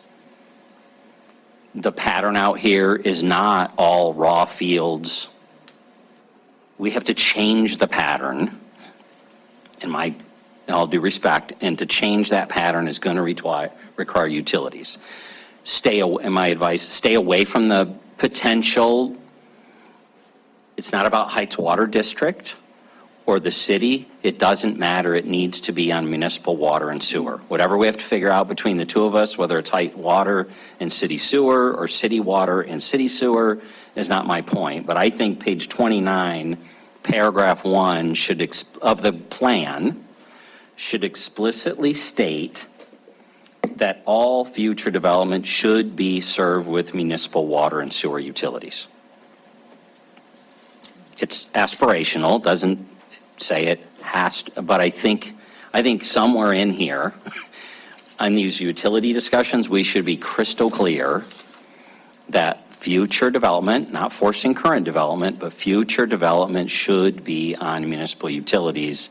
That's how a significant part of this vision can be accomplished, can help accomplish it. Doesn't guarantee it, but I think you are almost guaranteed not to get it if you don't have municipal services serving these lots here. So I just wanted you to think about that, as you're not adopting it tonight. We're in the work session, but I think it is on our agenda to be adopted a week from now. And so I would like you to consider making that explicit statement in the agreement for future people to see the expectation. And my apologies for I got to talk to Wyeth earlier. I didn't get a chance to talk with Scott and the engineers on the planning side, but I don't think it's out of context at all with what you've got here, inconsistent. Thank you. Councilman Shariki. Thank you, Deputy Mayor. Obviously, this is going to be one of those moments where we're going to really have to roll up our sleeves and get to work with the county and figure out how to make this all happen. So that said, in order to implement this vision that we've been kind of kicking around, what is the next planning step? What's the next thing that you guys would normally be doing in order to help us define what we would like to see along this corridor? Well, we're in the adoption phase now. We're going to take this through the county process, just like we're here today. PCC will act on this the 17th, I believe, of this month. And, after that, after we get the plan in hand, you kind of, this is hopefully, with all our administrators said, this is going to be, it's going to be a several pronged approach, I think. You're going to see, as this road builds out, the opportunity that I think developers see of all kinds. Current property owners, they're going to be looking at property values and what they can do with their property. So I think as this moves forward, through time, we as certainly the planning office, through things that we have thought and ideas about, like zoning, some of the land use, some of our growth policy items, and current transportation planning, certainly, we're gonna be following this and trying, as folks talk to us, refer them to this as this is maybe a starting point for what you want to do, and work with them in that sense. This is, as we all know, this is a big deal. This is, as Chris mentioned, this is as of today, it's a $170 million investment this community has. And as you look forward, certainly the investment of what could be along the corridor is going to be far, far more than that. So, we're going to be hopefully front and center in that, in planning, and both city and county, as well as our public works departments and everybody trying to make this happen.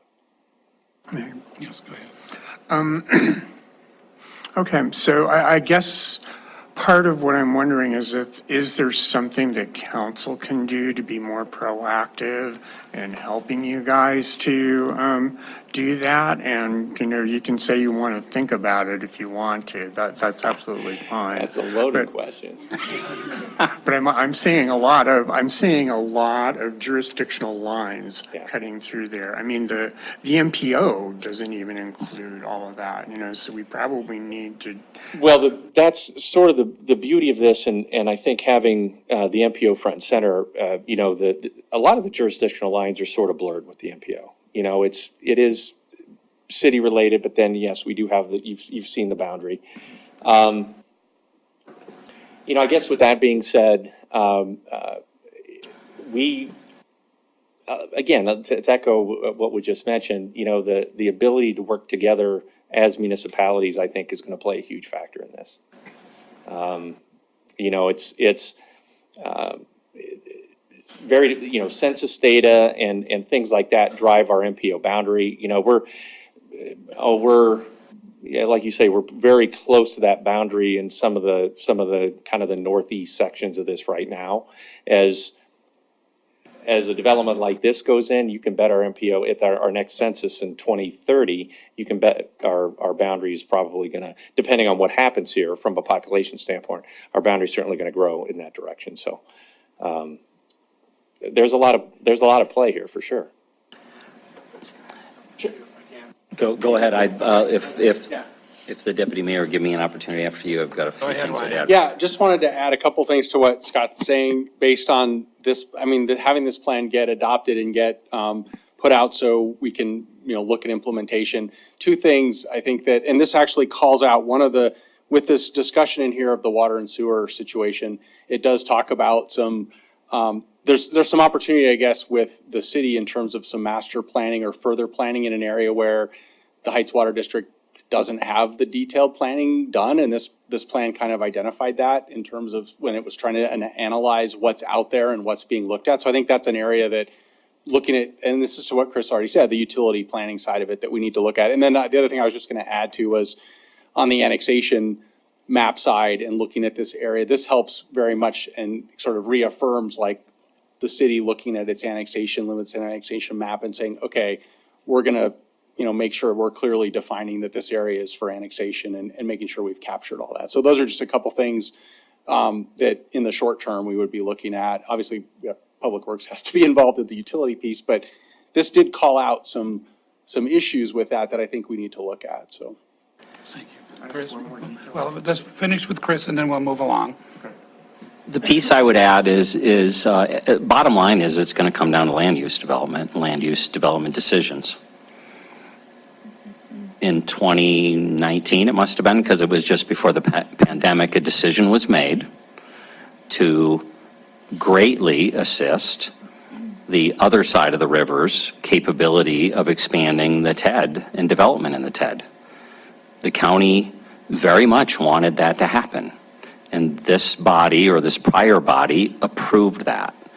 I think north of the river, you should have an expectation, you need to communicate that expectation and work with the county elected officials that should not be the case north of the river. On this side of the river, the development pattern should be on our utilities or Heights Water, both. We're the only ones with sewer. So we're going to be a part of the discussion one way or the other. So forget the issues between Heights Water and city water, doesn't matter. We're the sewer provider. So a sewer to have city sewer and a municipal water source, Heights Water or us, for the land use decisions, I think requires this body to communicate and continue to build that relationship with the county commissioners and express your expectations of what needs to happen with this development pattern. Consistent with the plan of which the community has developed. I didn't develop it. No one of you developed it. The community developed it. So, Councilmember Shrieky, that's one specific thing I would say you can do as a policymaker is don't wait until the application is sitting in front of the county commissioners to make a decision. You should be talking to them now and being clear about what we expect to have happen so that we can thrive on both sides of the river with, again, this $170 million transportation investment. Thank you. Councilman Siriki, one more question. Just, when is this on the commission's agenda? Do we know? Next Tuesday for discussion. Monday discussion, Tuesday it's on their agenda. And just one detail question. What is the gap between Trailhead and Mary going to look like? Is that basically just going to be like the fence line of the people on the north side of Mary Street and then Trailhead, or do we know yet? There's an 80-foot median between the two, I mean, from edge of shoulder to edge of shoulder. So it'll be like backyard fence and then 8 feet and then Trailhead. Mary, so working south to north, Mary's. Could you come up, sir, and give your name? Yeah, which. Their front yards. Mary's is front yards. So Mary Street, all the homes on the south side of Mary Street front Mary. So they all exit onto Mary out of their driveways. So Mary Street will stay as is. And then from there, as you can kind of see in the bottom left corner of that graphic, those intersections will stay. And then there's about an 80-foot from edge of pavement to edge of pavement to Trailhead Road. There's just a, think like interstate median between the two.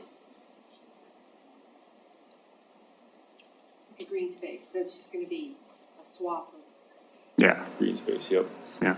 Yeah, what I meant by backyard is that it's like, so the people on the north side of Mary Street, it'll be their backyard? There's nobody on the north side? Nobody there. There's nobody on the north side of Mary Street currently.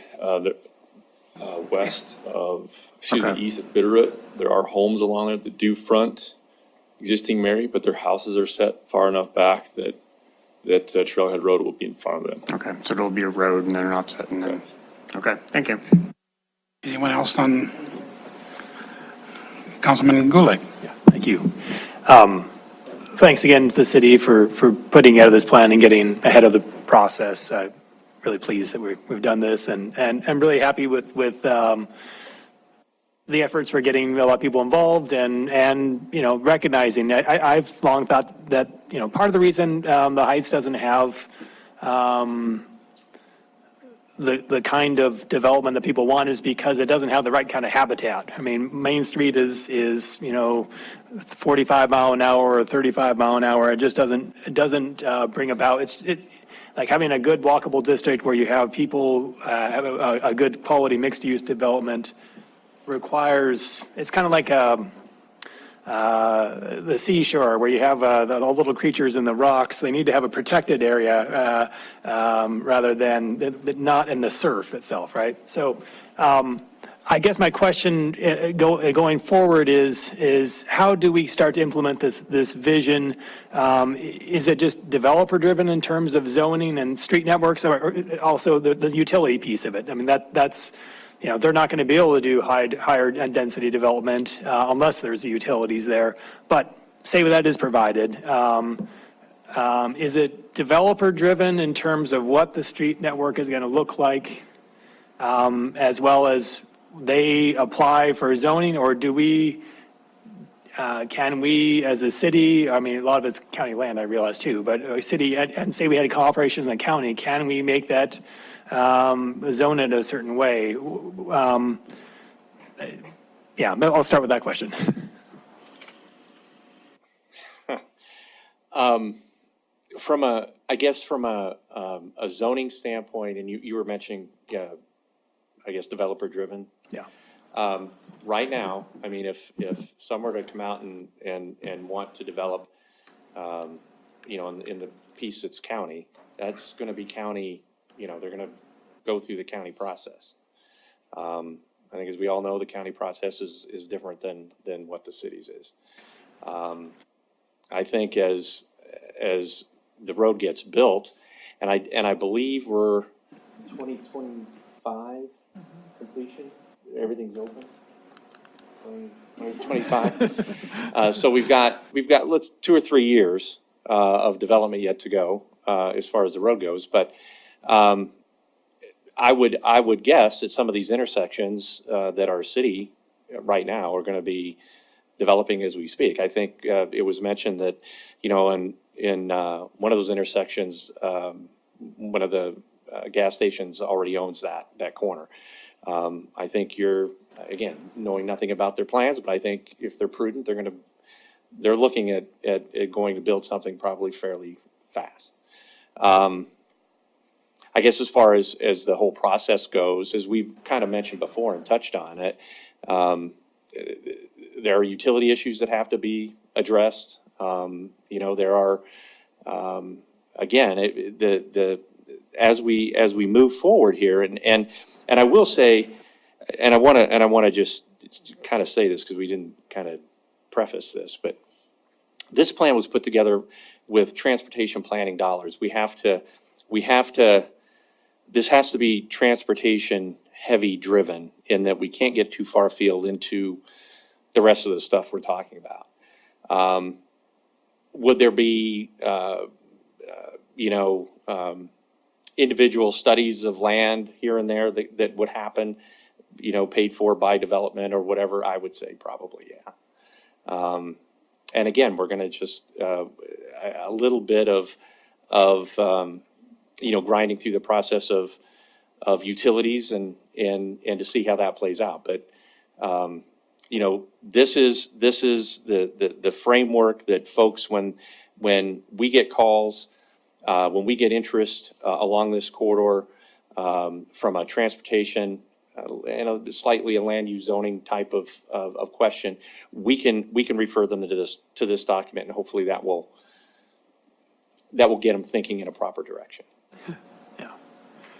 Maybe just quick follow up, and it just, I mean, when Billings was founded, we had the Minnesota and Montana company, which subdivided everything, and then they sold off all the properties after they subdivided, and so you ended up not having one large developer developing a lot of sort of monoculture of things. You ended up with a much finer grained and a very organic way of developing. And it seems like it'd be the optimal situation would be if you had that kind of master developer who would then, and the city were able to start to zone for that. But I haven't seen that happen since that happened in 1882.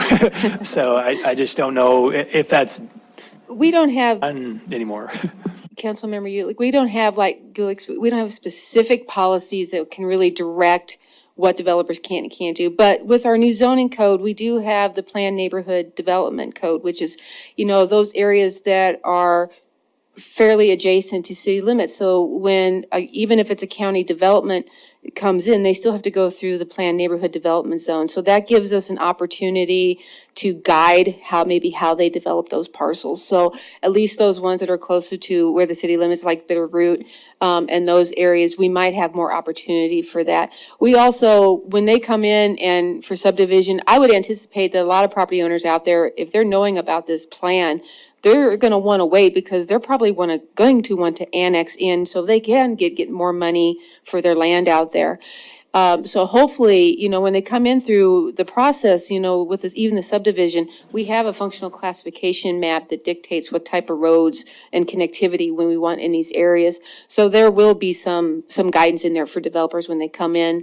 And I think this is a great opportunity to work with the county to say, let's work together with, really connecting those. I love the idea of having the workforce working on the Lockwood side and have the west side be for the workforce housing and the amenities. And I think that's great. So hopefully we are starting to put tools in place with our new zoning code that will help guide some of that. Councilman Owen? So this time I really do have a question. Can I ask you a question? I'm curious as to this sort of assumption. Is it a reasonable assumption to think that if the city were to amend the limits of annexation map, that people will generally want to annex in? Or do you anticipate we're going to see projects in this area that need both city and county approval? Councilmember Owen and Mayor and Council, I guess I think it would need to be a two-part. The map is critical. I mean, for sure, to bring all that into the immediate petition area. And then the proximity, the water and sewer, service where it's right there.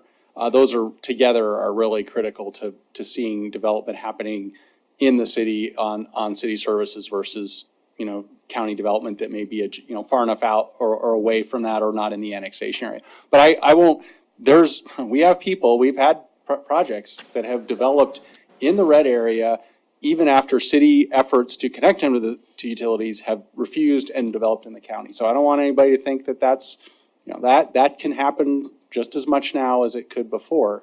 But the more we can lay out and both with our maps, with our utilities and get ahead of that, the less likely that is to occur. So two follow-ups on that. So are you suggesting, or is Chris suggesting and putting words in your mouth, that we talk about sort of what we talked about on the Inner Belt Loop, where there might be a scenario where the city fronts some of the infrastructure and tries to do a developer reimbursement back? Is that what you're thinking here when you talk about infrastructure? Or are you just suggesting a policy statement that we want to see this develop in the municipal side? For this plan, I'm just referencing a policy statement.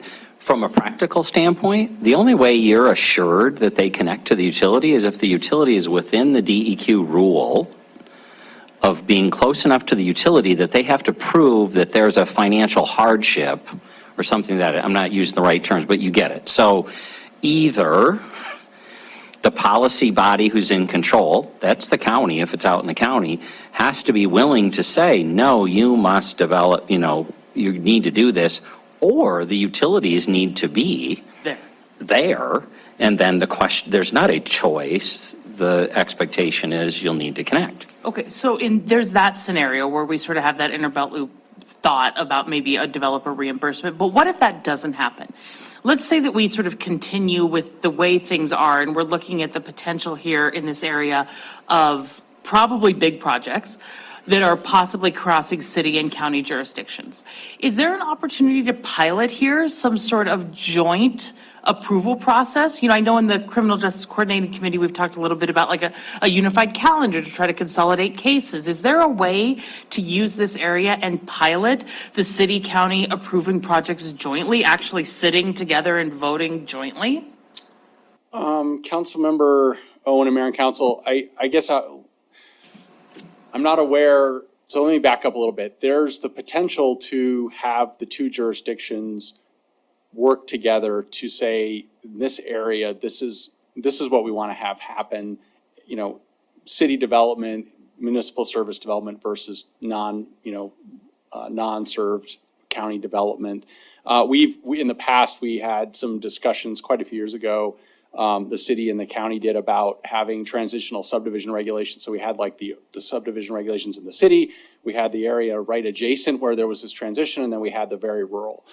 We couldn't make that happen. We ended up still with, we made some changes to the county regulations for some sidewalk pedestrian facilities, but never made it to that level of what we really needed so that something that happened on the edge would fit in with the city, if it was annexed later. We just didn't make that. So I guess I don't know.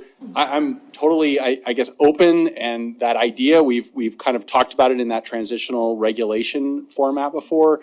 In terms of how that would work. But I think the conversations between the city and the county and between the elected officials is absolutely critical. And that's been a component we have not had for many, many years, where we've been able to have some of those discussions. And you have to build that up. You don't just have it one day and it all starts to work the first day. So I think maybe there's a potential for like a joint economic vision, because I think in response to Councilmember Gillick's question, what I've heard from a lot of developers is, you tell us what the area will support and we'll build it. So if there were something that would be on transportation planning into really an economic development vision that was shared by the multiple jurisdictions here, we could at least try that.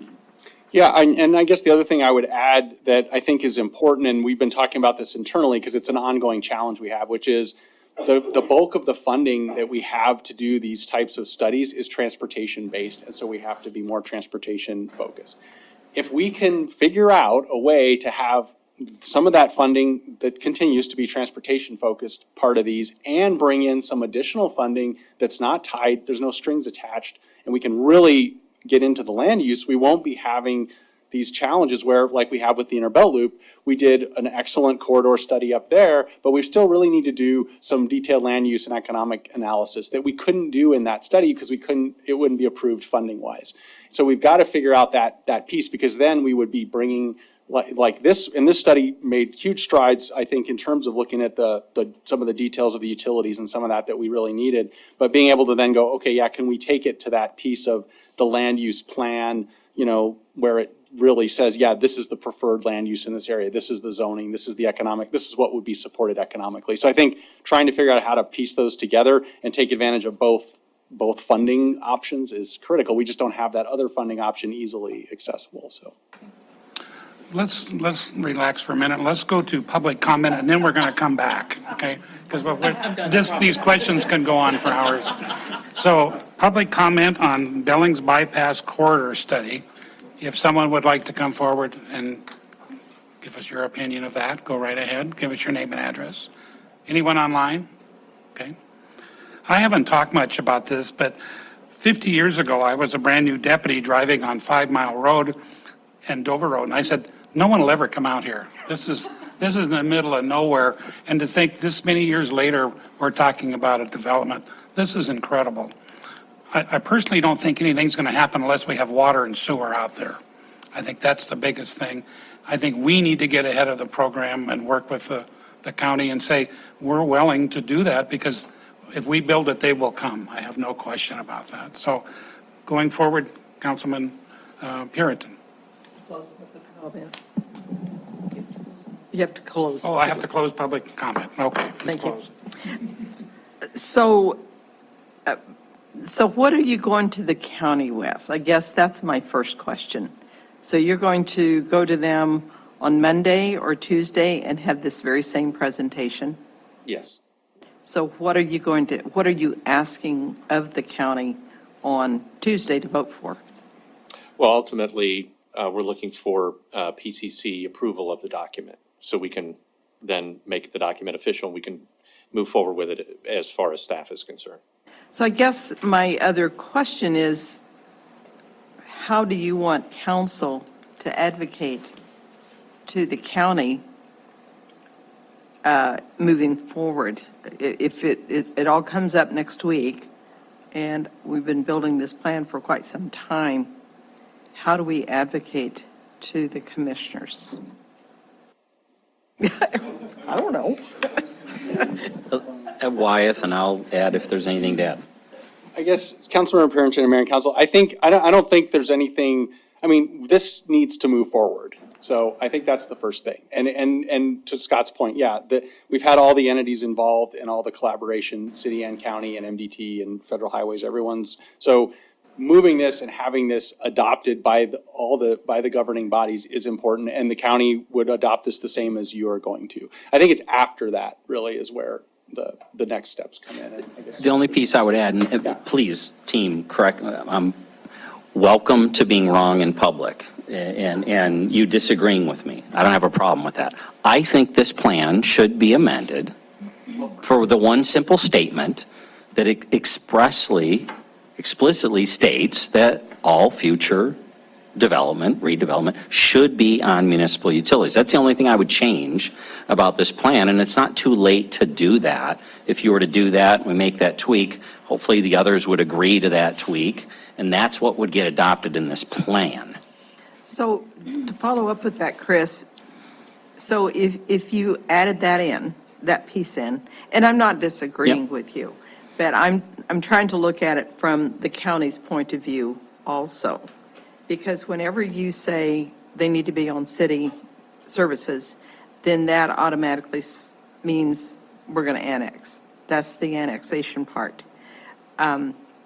Currently, and I am reminiscent of the interstate on South Frontage Road, where there were several businesses that bought out there to be in the county because they didn't want to pay for city services. And now they're getting sandwiched in, not happy about it. So I'm just wondering how that's going to play out with the county. And I haven't talked with them about it. I don't know what their thoughts are. But I'm just concerned if the city gets real heavy-handed with it and says, well, we want city services involved in that policy, which Scott just said that you've been working with the county all along on this. And then all of a sudden, the city throws in, but we want it on city services. I'm just concerned if the city is playing a heavy hand in this one at this point. And I don't know if anyone else, I mean, Jennifer, you've worked a lot with this and what your thoughts are on that. But, and that's just what I'm thinking right now. I think it's I'm not disagreeing with you, I think but- it's a legitimate, real political policy issue. I think it's also the fact that this body gave up a tremendous asset when it said to Lockwood that they could go ahead and expand their sewer capacity to build an industrial TED outside of the city. And in those discussions, but that's all they were. They were only discussions. But there absolutely was dialogue that the other parts of the city, you name one of them, South, Inner Belt Loop, Bypass, I mean, you name them, at the edges of town, we were going to work better together to make sure those got developed on utilities where it was made sense. And so I think you shouldn't forget or give up that exchange, if you will, for lack of a better term, and expectation, because redevelopment is a lot harder than developing right the first time. And yes, there's a lot of questions about and policy decisions about who's going to make those investments. And we just did one, you just invested over $3 million just in the past year to make sure that the first residential development on the Inner Belt Loop ended up on utilities. Some communities would have not done that. They would have said that's the developer's responsibility, period, end of story, and that's how it would have been. We fronted, the utility users fronted that money. In our community, I think we probably will have to continue to do that from time to time, expecting to get reimbursed over time, or we're going to continue to see a pattern where we cross our fingers and hope it develops nicely and quality and mixed use, and it may or may not. So, sorry, I'll last with your $170 million that our community has put into this corridor. That's our community too, that's put $170 million of its tax dollars into this corridor. Councilman Joy. Thank you, Deputy Mayor. Just in reference back to 2019 and the council, I believe that vote was 9-2 to essentially step back from our policy that says we don't build things, infrastructure, utilities in the county unless they're a part of the city. And that was a step back from our policy. That was a very large discussion. It involved developers and the county commissioners, and it was a very long process, and it involved all the stakeholders. And this council voted to step back from its own policy and allow that to go forward, even though at this time, I'm not sure where it is in terms of development. And we sat at the table as council members, and we sat at this table and heard people who were landowners in the county who stepped up to that podium and said, we don't want to be a part of the city, but we want your sewer. That was a hard vote, I could say that, because that was a very difficult decision. So if there is anyone in the county, city, or state who says that city council isn't willing to step up and have a hard dialogue about utilities, they're not remembering very well 2019. We have done the hard work. We've been there. We've been at the table. We've had the landowners come up, property owners come up and say, we don't want to be in the city, but we want your sewer. So I don't think that this council shirks or steps away from tough decisions or responsibilities. Thank you. Councilmember Shaw? Thank you. I just wanted to add that this seems like a perfect issue to perhaps throw to the local affairs committee to flesh out a little bit more and bring back to us. I have some discussions at the committee level. I would strongly recommend it could be added to an agenda for the future. And then just to say, I support the city administrator's addition. We're not obligating the county to do anything. It's just a planning document. We're not mandating they do anything. We're not requiring it. I don't know why we wouldn't, from our perspective, say this is what we want to see. So I think that that's a good change. Thank you. Okay, Wyatt, you wanted to say something? Yeah, thanks, Mayor and Council. I guess I just wanted to further, reinforce that page 29, if you read the language on that page, I don't think at all what's being recommended is out of line at all with what's already being said here about municipal services and the extension of them and the development that's going to be served by them. So anyway, I think it's in terms of the concern about, and Councilmember Shaw basically also said it, but I think it's pretty clear in here what the expectation is of the development in the area. So I think adding this language just reinforces that. So thanks. So do we have any direction from anyone to the staff? Does anybody want to make a motion for staff? I mean, I can make a motion just to direct staff to make that one change before bringing it back to us next week, if that's possible. Do we have a second? Second. Any discussion? Okay. Councilman Owen? I think I'd like some time to think about this a little bit. I think here, because there's a challenge here. I think that in order to get the level of density we want, development in the county is not going to get the heights what it's asking for, which is the commercial development. I think that if we want to maintain this beautifully, there's going to need to be some tax base to support it that comes into the municipality, and we need to think about that. Whether or not it makes sense to do something innovative with the county in our approach, some sort of transitional zoning, something like that, where maybe there's agreements on how we work together and cooperate, I'm not sure I'd want to take that off the table. And if coming down hard saying only on municipal services, whether it's Heights Water District or the city of Billings, is irrelevant, but I might like a little time to chew on this a little before I would go there, because I want to leave the door open to innovation. That would be my thought. Any more discussion?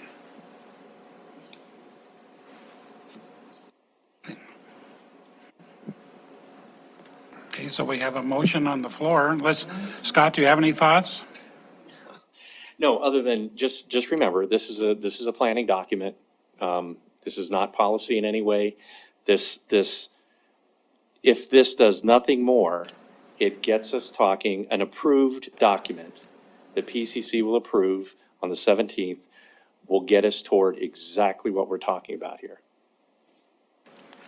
Could we say something like the city would like to see, instead of demanding, just trying to, the verbiage, we would like to see the city water and sewer out in this area versus we demand that it's out there? I think we're tag teaming all this. I think it's just a recommendation. The planning documents are all about recommendations. And I think it's just a recommendation on exactly what the city administrator said, that future development should be approached with connection to municipal service, somehow, that exactly what he said as a recommendation. It's not dictating it. It's just saying, like all the other recommendations in the plan, that the city would hope that in the future, as development comes in, it would develop at a municipal density or with public services. But it's not saying it has to. Our documents aren't regulatory. They're there to help the guide. And I think this is kind of that first step into opening that conversation with the county about getting what the city expects from this area.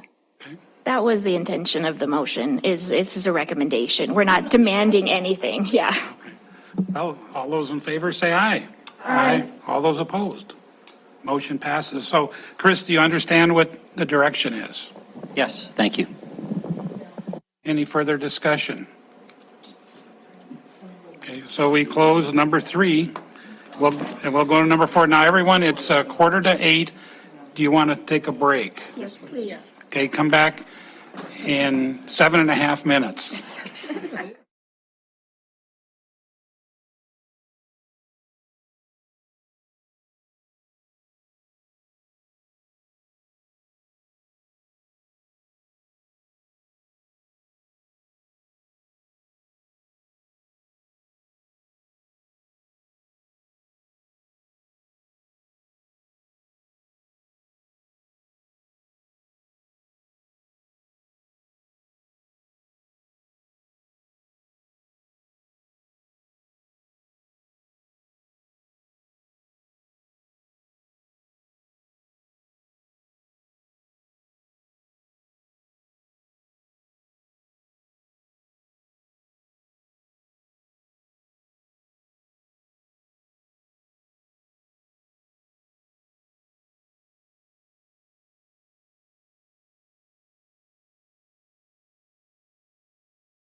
Thanks, you guys.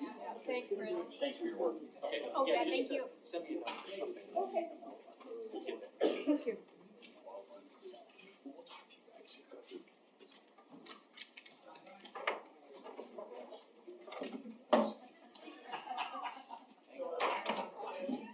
We're back in session, and we're going to go to number 4, municipal judges' salaries, and presented by Gina Dahl.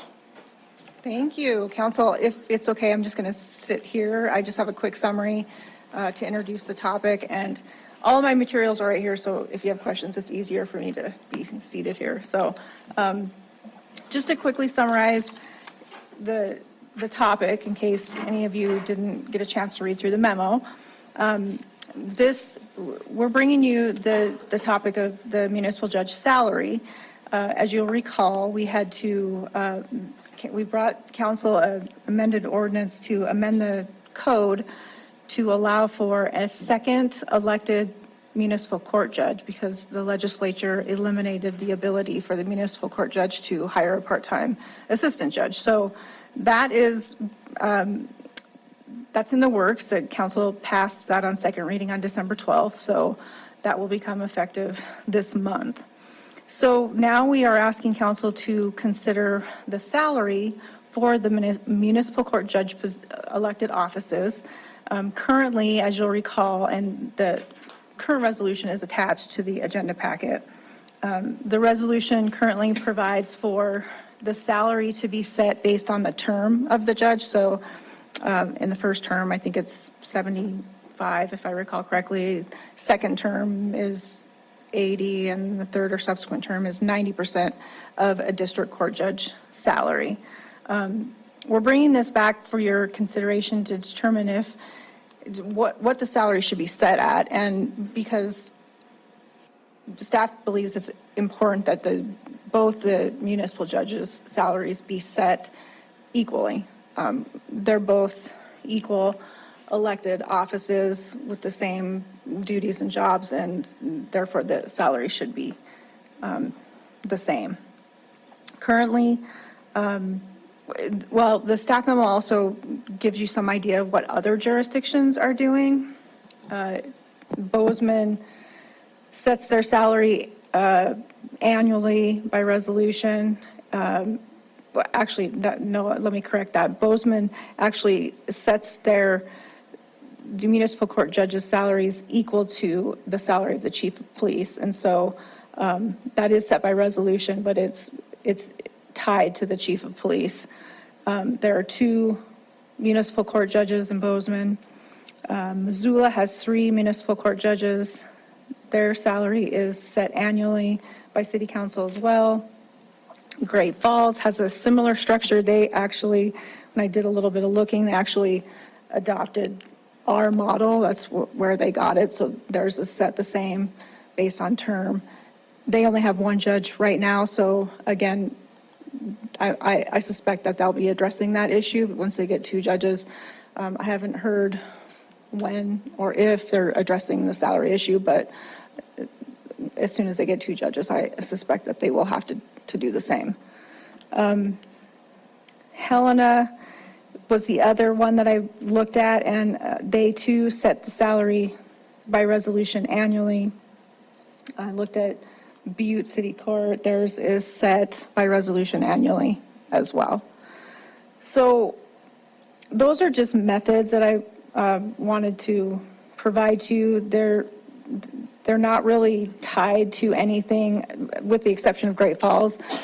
They're not tied to the same sort of criteria that our resolution is, in that we are tying it to the district court judge's salary. And I think it's a good idea to do something like that. I think to tie it to objective criteria is important, because you want to maintain the independence of the court. You want to maintain, we've got separation of powers issues here. So I think it's important to not be creating any potential conflicts in the future. So if you have this tied to the district court judges' salaries, there's some objective criteria.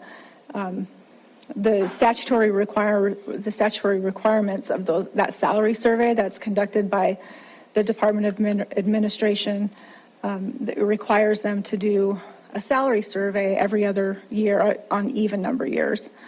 They survey elected officials and judges for the states of North Dakota, South Dakota, Wyoming, Idaho, and Montana, and that's how they determine what an appropriate salary is, and it gets adjusted every it's conducted in even number year, and then it's later adjusted in the odd year. And that's what our current resolution does, is ties it to the percentage of the district court judges. So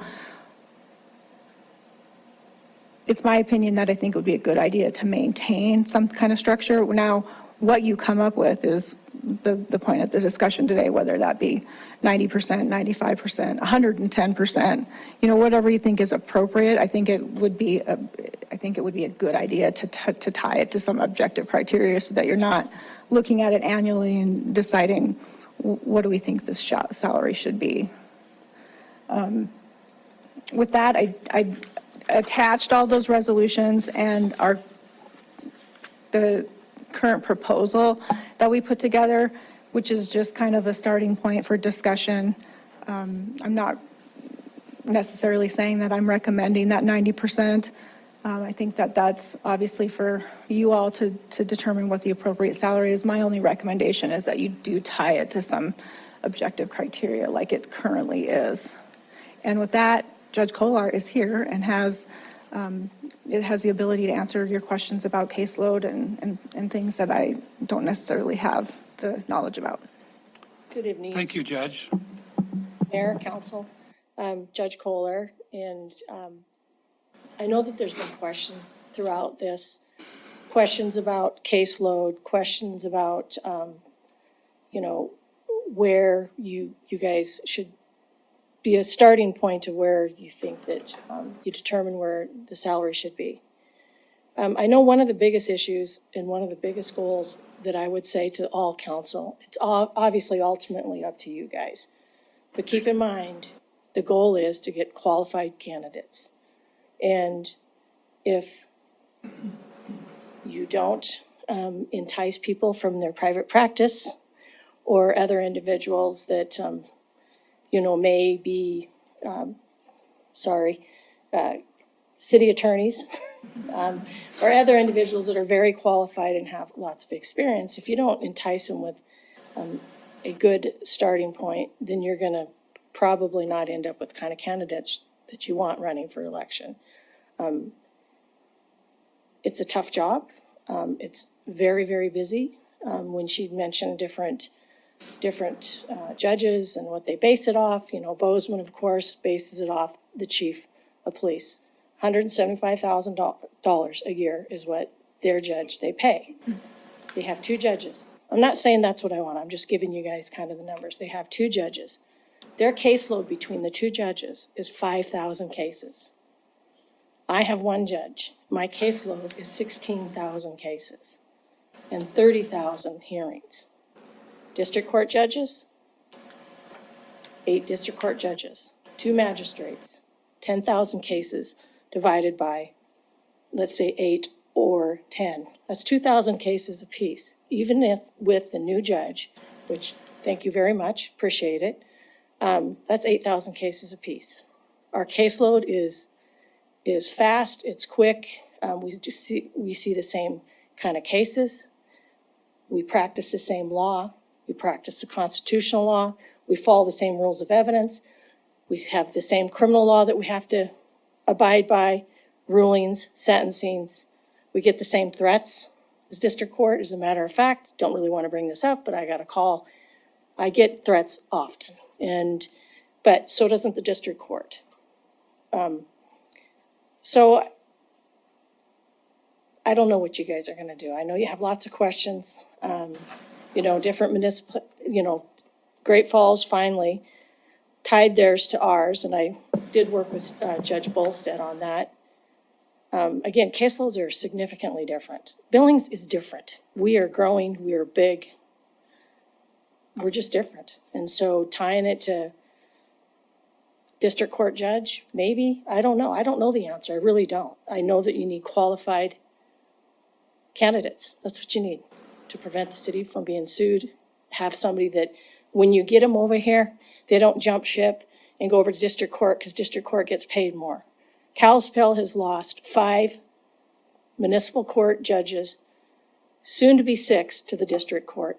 We lost a really good district court or municipal court judge here. Judge Nisley was a great judge. I don't know why she left.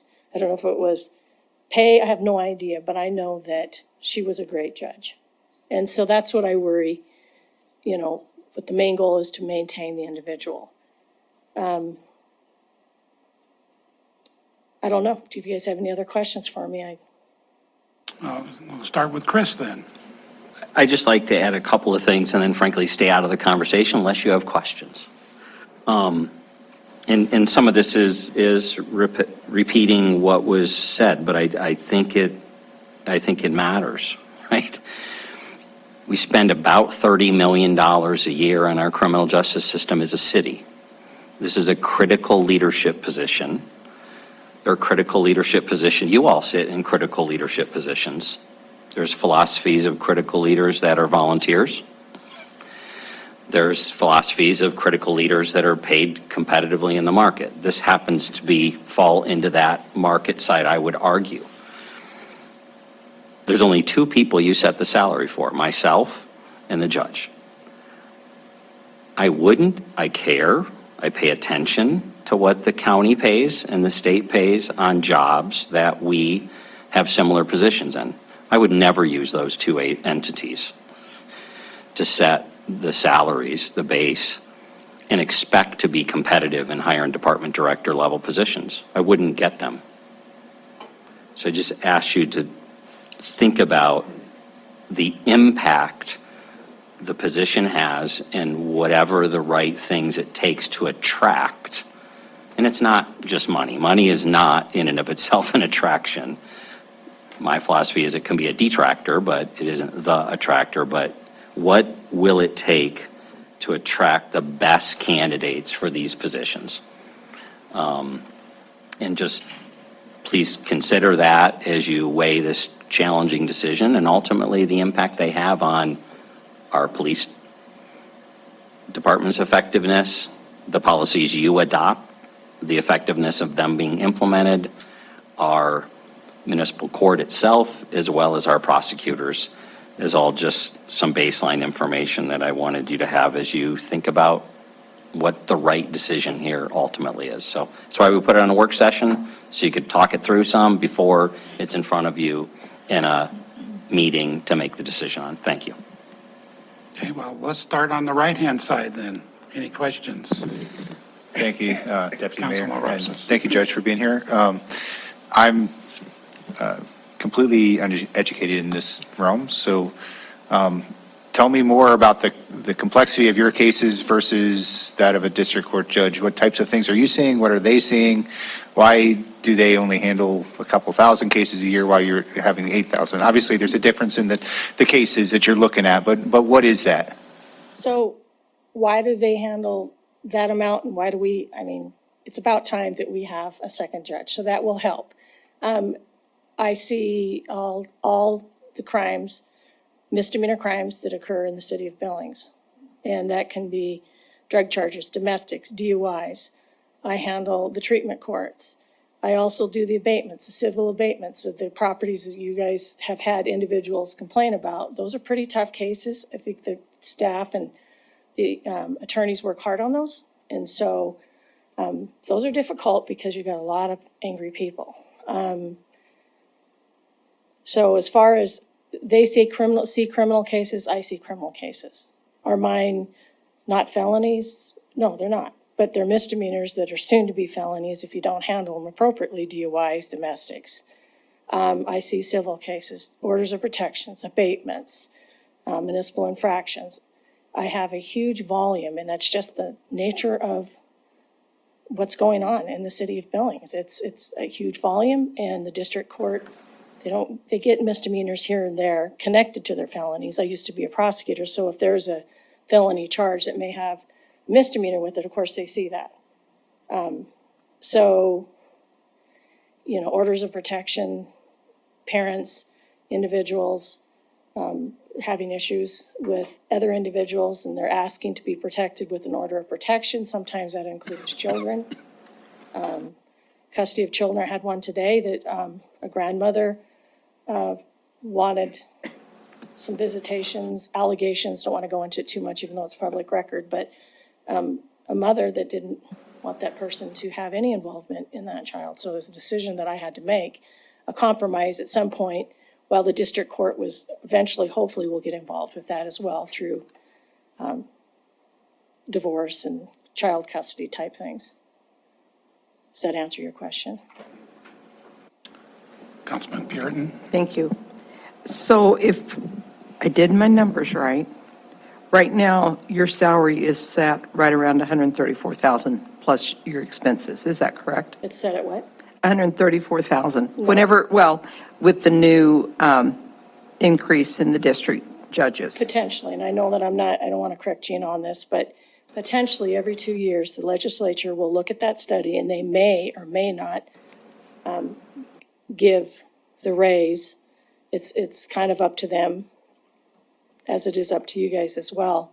But I'm being tied to the legislature as the district court. I'm being tied to the legislature. I should Right. actually, I don't, whatever you guys decide, but ultimately you guys make the decision on my salary, not the So- Montana legislature. So Gina, has that, my understanding of the way it read is that that has been approved and that was set It's, to go into effect in Yeah, 23. yes, that's correct. As of July 1st, 2023, district court judges' salary will be increased to $148,872. so Gina, I think that has to go through the legislature. I think they have to agree on it first before that's actually set. That's correct, but, there's statutory requirements to do so. I'll look it up as you guys are discussing. So I guess my point is, in looking at just the ones that we had from Gina, that Billings still pays more other than Bozeman, so we won't compare ourselves to Bozeman, but we still pay more than what other municipalities do in the state of Montana at this point. And I understand caseload. Yes, with a very low caseload compared to, let's just set Bozeman aside. But even Great Falls, it's based on ours, is, I mean, they're at 10,000 cases. There's 6,000 cases less. So, Okay, thank you. Councilman Shariki? I noticed, this is just a statement, I noticed that the qualifications for your job, the requirements by statute are exactly the same as for a judge in a district court. that is correct. So that is why if we underpay, it's very easy to see somebody, jumping courts. Thank you. Councilman Joy? Thank you, Mayor and Council. I guess this is kind of asking I don't know if it's even a good question, but anyway, but you're a judge, so that's good. If we weren't to tie what we pay the salary for our municipal judges from the district court, can you think of any other type of scheme or I don't know, type of criteria that would be other than just arbitrary? I mean, the city of Bozeman, their chief of police, I mean, I'm to a certain extent, that's probably apples and oranges anyway. So what other measure could we use to set a salary for you? Could you think of anything? Your department heads, I mean, most of them make at a pretty, they're able to cap out at a pretty high rate. I mean, I don't know what else, we're city. We should be similar, city attorney's office, different things like that. But I don't know. It's like I said, it's ultimately up to you guys. I do have the same criteria as the district court. I handle lots of cases. I'm so thankful that we're getting a second judge. I'm going to keep on saying that. So thankful. I didn't realize how many, you just don't really realize, you just do. You go in and you do. But when you start looking at these numbers, it's like, are you kidding me? Just a follow-up question. how similar is your salary to the city attorney's? How similar? Is it below, above, about the same? Below. Thank you. Councilman Owen? Thank you. Judge, I hope you don't mind if I be a little argumentative with you, but I think it's good to get all the facts out because I see things a little differently than you do. Right. Somebody can't just go jump ship to the district court, right? They would, there'd have to be a vacancy, and B, they'd have to be elected. So it's not like applying for a job. No, but there's a lot of openings and there has been new positions created. And it does happen in different districts. I'm not just talking our district, but I'm talking Kalispell. Sure. It's a primary example. So yes, they have to be elected, but they can be appointed over there. They can be. I can't, over here now with the new law, you can't appoint somebody. They have to run. But over there, if there's a vacancy, they can be appointed. I agree. I'm just suggesting that it's not like anybody could just leave at any time because there was a better job opportunity. It's not quite that simple. There has to be a vacancy, and those judges, there aren't always that many vacancies. No, if they're going to be retiring, and Yeah. there was a time where there was a lot of vacancies, new positions. So, like any other job, when a position comes open, I know I've been asked to apply for that job over there, but I believe this is the right place. Several times I've been asked to apply for over there and put my name in the hat. But I have to tell you, this is where I belong. Yeah. I'm a public servant. This is where I belong, but I'm not going to say that if you get somebody else that runs for election, they're going to be the same person as me. I'm different. I believe I need to be here. I believe this is, before it turns into a felony, I believe I do it's not a good job. I do want to prevent crimes that are escalating to felonies and stuff. And I'm not saying anybody else wouldn't, but it's a high volume. Thank you for all the people that have actually come into my court and watched. And I know that I think most of you guys have come in and you've watched this, you understand. It's not the same as district court. It just isn't. And that's a perfect lead into my next question. It's not the same. And I feel like sometimes the caseload numbers mischaracterize the differences. So the only little part of the world I sit in is dependent neglect cases. And last year, I think we had 320 maybe removals filed that went into district court, and then some cases that were re-removals that don't necessarily get new case numbers.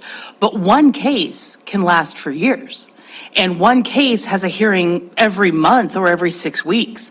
So just calling it one case isn't really an accurate measure of the workload. And that may be true at the municipal level as well. But all I'm saying is the number of cases doesn't necessarily really illustrate what the burden is. Fair? The number of cases does not. You're right, because I have 30,000 hearings. I don't know how many hearings a district court does, but my cases should be done in a year, but they don't. They continue. They don't happen. I have several hearings.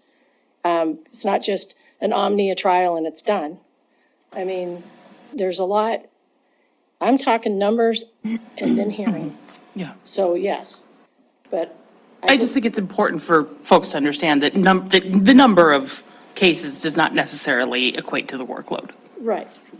In your perspective. Mine, it's It's totally a very different. small world. I acknowledge that. I'm just Right, suggesting because that. yours is this and Yes. mine is a different perspective because I'm in this every day. Understood. I want folks who maybe don't sit in a courtroom very often to understand that And they're all welcome. one case is not a, No, but everybody's welcome to come see if they really want, in the next couple weeks, if you want to come watch, I'll come watch and see what goes on here. The next thing I wanted to ask about is sort of to speak to what Chris had mentioned, which is it's not just per se about salary.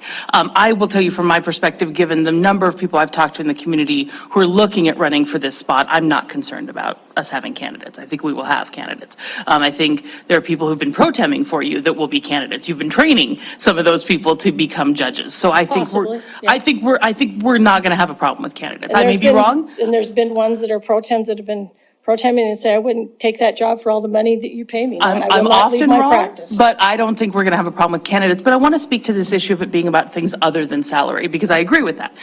I think that when you talk about your passion for municipal court and believing that this is where you need to be and believing that you can make a difference, I think that's true. I think you're going to see that in people who want to run for office. So the climate and the ability to make a difference, I think really matters. And my concern is that that's not where we're at right now. When you and I talked, and I thought we had a great conversation, I had asked about how can we innovate? How can we do things differently? And I didn't hear receptivity from you on innovation or change.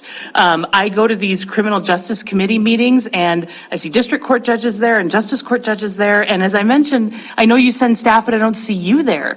Council is wrestling with public safety. 16,000 I hear you, cases. Judge. Right, But it's 1 16,000 hour a cases, month. I'm not able to get away to go to those meetings. Thank God we got a new judge, because I'll be able to do some of that, and I do attend those. But council's struggling with what we do on public safety, and you have a chance to be a voice in that. So how can we make municipal court a more innovative place, a partner in challenging the norms? I mean, we can't keep doing things the same way. We're hearing week after week after week, citizens are frustrated because laws are not being upheld, people are getting notices to appear and they're not appearing. This isn't working, and we need your voice. So how do we get there? How do we show the other candidates that city court is a place that public safety gets addressed? With the treatment courts, funding treatment courts, I think that's another thing that could be done with people with addictions and things like that, absolutely. Failures to appear, you guys talked a lot about failures to appear. Again, our failures to appear aren't as significant, I think, than some of the stuff that you might be hearing in different courts. I mean, I'm looking at doing a warrant court with Judge Fair, hopefully they're trying to get that implemented. I would absolutely be a part of that. So there's a couple things that we could do. Do you think that will make a difference in the candidates if they believe that municipal court is a court of innovation? And, I mean, we heard during our Stillwater conversation that there's a few $1 million in outstanding fines. I mean, can we be a better court? Are you open to conversations about reform and how we do things better? Absolutely, and I absolutely have been in the past if different people have questions, absolutely. I don't know if we know each other very well. Obviously, we've had the conversation, but I think there's a lot more conversations we could have. I hope so. Councilman Gulick? Shaw? Yes, thank you. When I first heard that the judge's salary was only 90% of the district's court salary, judge's salary, it just didn't make any sense to me. I didn't understand why we were tying it to that. I'm trying to understand and learn more about how we do it, how other cities have done it. I still am troubled by the fact that we could have veteran municipal judges that are not paid the same as district court judges after maybe some period of time. So I guess my question kind of is, would there be some kind of a salary structure, or maybe it's tied, and again, I don't know how the city attorney's salary works or how raises work, but I'm just trying to think outside the box of what if some piece of this resolution is, it starts at 90%, but you get up to 100% after your third term or whatever it is, or it matches the city attorney's salary. Chris, can you talk a little bit about the salary levels for the department heads? So we understand that a little more, because I know we approved the budget, but we don't have this conversation. Correct. So what I'd say is the city has gone, first of all, the city's gone decades between in-depth kind of market analysis and understanding what the market is for pay. That being said, every time we have a vacancy, we have to look across and understand what's going on if we can get people. Otherwise, we wouldn't be able to get people to apply for jobs. So using, I will tell you, this issue, especially what's happened in the market, there is a ton of pressure on Kevin and I and HR to figure out how to do this, how to make adjustments so that we are competitive. And so we have human resources check those. I was in Bozeman when we decided that we should connect the judge's salary to the chief's. And that was in that system, we had a very robust market analysis done every 2 to 3 years. So I had the advantage of knowing what the market was for positions. Here, that has been a lot harder to do, candidly. But that information's all public as well. So we don't have a system that is, I can't say, here's the 2-year-old market study for these roles, and this is what we use. That being said, and understanding kind of the lay of the land, our system has steps. We promote or we recruit for an entry wage and a top. There's a step system that's been in existence for, I believe, decades of 7 steps where a person gets from step 1 up to step 7. In theory, what we've had to abandon in the last 3 years is this notion is that you will always start at step 1. We couldn't get people to apply for a lot of our jobs at step 1, so we have moved off of that to where they may start at step 2, 3, 4, 5, depending upon their qualifications and their expertise. But it is a step system. They adjust it, and then we annually adjust it by very consistently with what the bargaining units are adjusted by. Part of the reason I'm so hesitant is, like I said, we are at this time looking at, we just recruited an aviation transit director. I would not have gotten the caliber of candidates we got had we stuck to our old system. We're going to be recruiting for a Parks Recreation director. I will not be able to use the system that we currently have, I don't believe, and therefore Kevin and HR are working very hard with recommendations on how we make adjustments to the system to be competitive in the market, which is why I tried to emphasize here, in this case, you set my pay and the judge's pay. They're decisions for you. They're uncomfortable for us to have. It's our compensation. People look at them in all kinds of ways, but at the end of the day, that's why I would ask you, what does it take to get competent candidates? And it's not just a salary issue, but I believe if you don't pay competitively, you will not get top-level candidates. People don't generally, out of the kindness of their heart, say, I'll take this job for 20% under. You're a volunteer. All candor and respect. I've worked for elected officials for 25 years. You're volunteers. That is what you are. And so that's why I just wanted to put on the table. I think we would want the best district court judges to say, I think I'd like to be a municipal court judge and run a super effective court. And it would have an effect on $30 million you spend each year in the other aspects of the budget. So, Chris, it's my turn. The proposed resolution is 90% of the district court judges. That's what Gina had put out. She's not necessarily agreeing with it, but that's what she put out. What do you recommend personally? I would, at a minimum, say it should be equal, or I would tie it to other department heads that have similar responsibilities. Now, you can argue all day which ones, maybe there are none, or all, or which ones. But, so at a minimum, I would say equal to a district court judge, because I would want to entice one of them to consider this.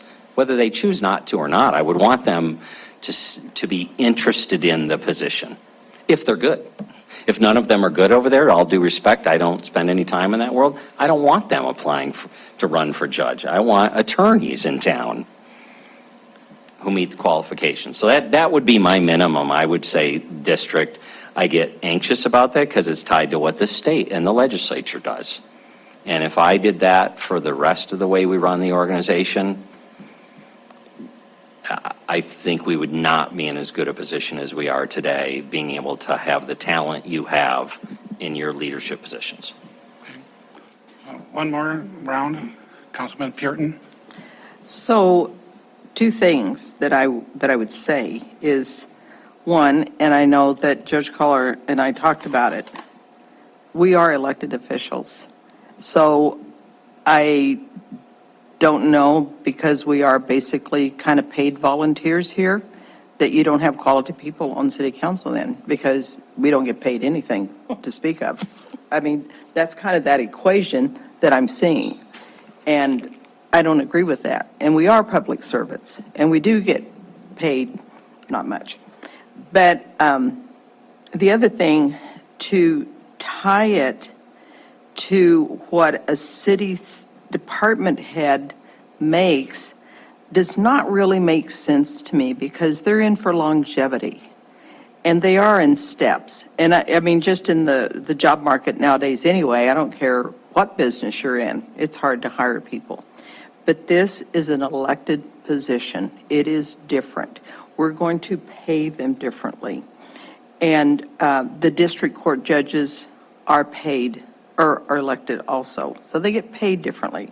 So I don't want to equate it at all to what department heads make. I just think that's a complete misnomer, apples and oranges. And to say that we're going to get quality people if we pay them, I don't know that I would agree with that either.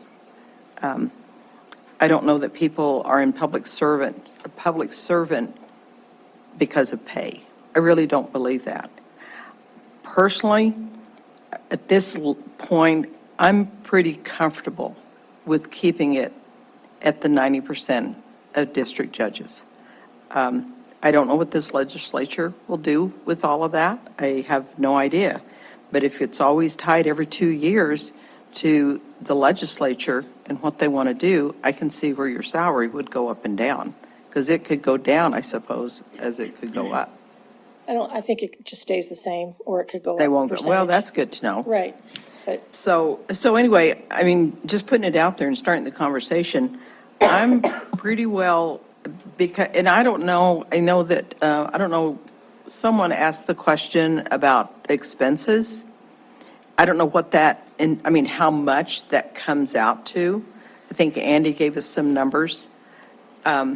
So, you know, I'm comfortable with what we have right now, and I'm comfortable with whenever we hire this, or have the, we don't hire, when the second judge is elected, that they start at the same pay. I don't think that there should be that 75, 80%, 90%. I don't think they need to be tiered in that manner. So I'm just saying, that's my opinion.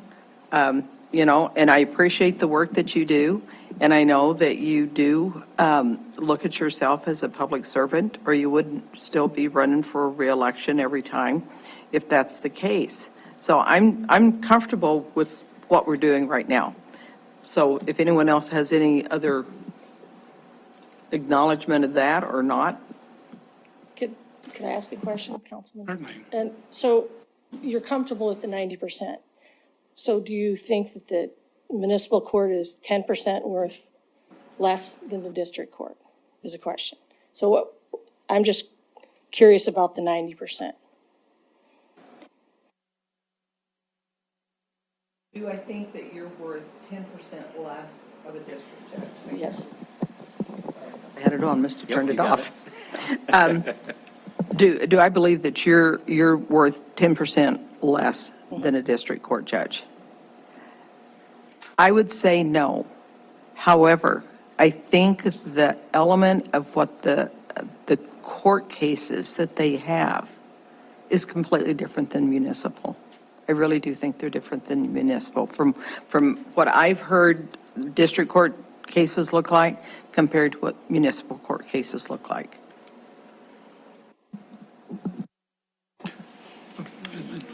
So remember, we're going to have public comment here in a minute, so let's start. Councilman Joy. Deputy Mayor. Thank you. If I could just update, there's been talk about the legislation, so I just wanted to make sure that you're all operating under the same information. So the statute, which hasn't been amended since 1999, it does require a salary survey to be conducted every even-numbered year. And so what they do is they look at North Dakota, South Dakota, Wyoming, and Idaho, and Montana, and they average those salaries, and then the salary shall be done, so it is done every even-numbered year. And then if the average salary is greater than the salary for a district court judge in Montana, then beginning July 1st of the year following, the odd number year, the average salary is the new salary for that position. So yes, it's subject to legislation, but the legislation hasn't been changed since 1999. Okay. Council member. Legislation hasn't been changed. Right. The salary. Salary's been changed. Yes, the But the salary has progressively gone up. I don't know the entire history. It's possible there have been years where the average salary has been at such a level that the district court judges in Montana weren't increased. I don't have that information, but it's my understanding that they have progressively increased every 2 years. Thank you, Deputy Mayor Boyette. Boy, I really want to throw apples and oranges together. Now that we're making fruit salad here at council, maybe some bananas, throw in some bananas. I can tell you that I don't get paid what I'm worth. And number two, absolutely nobody will take my job. So that just put some bananas in this fruit salad as we're going along here. And anything that is set by state statute has to be appropriated in the budget. So I don't imagine that regardless, I understand the statute and I'm sure it's followed, but it will always be contingent on whatever's put in that budget. And there is no part of the Montana state budget that is free from having cuts. Nothing. Maybe the governor's salary, I'm not sure, but everything else I think pretty much is. So that's the way the legislature works. As you know, we have the amount of compensation for state prisoners that was set by the legislature. So I really do think you're at the very least worth 100% of what a district court judge makes. I can't imagine any reason why there would be any discrepancy over 10%. The fact that you run again year after year is because that's where your heart is at. But that doesn't mean that because that's where your heart is at, you should get not be compensated. To me, the two aren't correlated at all. The fact that I'm sitting here earning not very much and I have a job working with children that doesn't pay me very much, really, it's not a basis for me to make a decision for you. Really, I don't really think that. So I think you're worth at least 100% of what a district court judge makes. Thank you. So let's have one more, Councilman Shaw, and then we'll have public comment. Okay. So at this point, let's have public comment on municipal judge's salary. Is there anyone in the audience who'd like to come forward? Please give your name, address, and you have 3 minutes. Amber Dunn, Dorothy Lane. Jennifer asked the judge a question about what it would look like to be more innovative and all these things. And her response was to keep funding treatment facilities. Well, I can tell you right now, living next door to a drug addict that hasn't gotten help in the 15 years of his reign of criminal activities, if they don't want help, us paying tax money to fund treatment facilities for their crimes is absolutely ridiculous. I don't think that these judges should make 100% of anything when we still have the crime that we have in the city. Thank you. Mr. Dunn. Wesley Dunn, 832 Dorothy. Start now. Mike, please do not interrupt me. I have 3 minutes. Okay? Stick to the topic. I can say whatever I want to right here on the stage right now. So I'm going to give y'all a story. Okay? I am not standing here for no reason. I am standing right here in front of y'all because of this woman right here. I am standing right here in front of y'all because of Judge Nisley. Okay? But I'm going to give you a story real quick. I was married to a woman. We got separated. She wanted me out of my home. So she went to this judge asking for a temporary restraining order. Okay? Without any proof, she said her life was threatened. So guess what? This judge believed her. Gave her that temporary restraining order and then also red flagged me. Took 18 of my guns away from me. Okay? For a year. Now, guess what happened? 28 of those guns where the guns went to in that residence got stolen by Anthony William Felton. She knows that name. So does Judge Nisley. Okay? This is the reason why I'm here. I'll tell you right now how you correct this problem. You cut her salary in half. You know why? Because she's not here as a public servant. If you cut her salary in half, she'll say, I ain't working for this, but then you'll get somebody that is a public servant that wants to be a judge because they want to see a change. And it don't matter how much money they make. They'll come in and they'll be the judge that they're supposed to be. And they'll hold criminals accountable. That's exactly how you get rid of our crime problem. Woman's sitting right there. Cut her salary in half. And I guarantee you, you'll have somebody that wants to make a change. Okay? So that's the reason why I'm standing right here telling you this story, is because of that woman right there. No proof this woman had. She just came up to this courtroom right here. She sat right up there and she said, I feel threatened. He's a hunter, and he told me that he could kill me and make it look like an accident.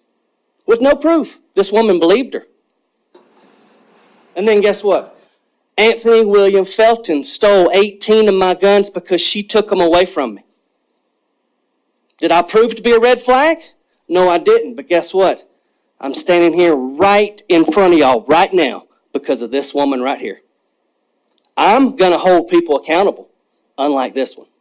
Thank you. And a year later, it wasn't ever taken off of your record. It was still active as of this year. Still active. Linder found out. Linder found out about that. Anyone else want to come forward? Public comment on item number 4. Is anyone on the internet? Tidwell, has everybody left his camera on? Yeah, I don't see him. Oh, is he? Oh, I don't see his hand up.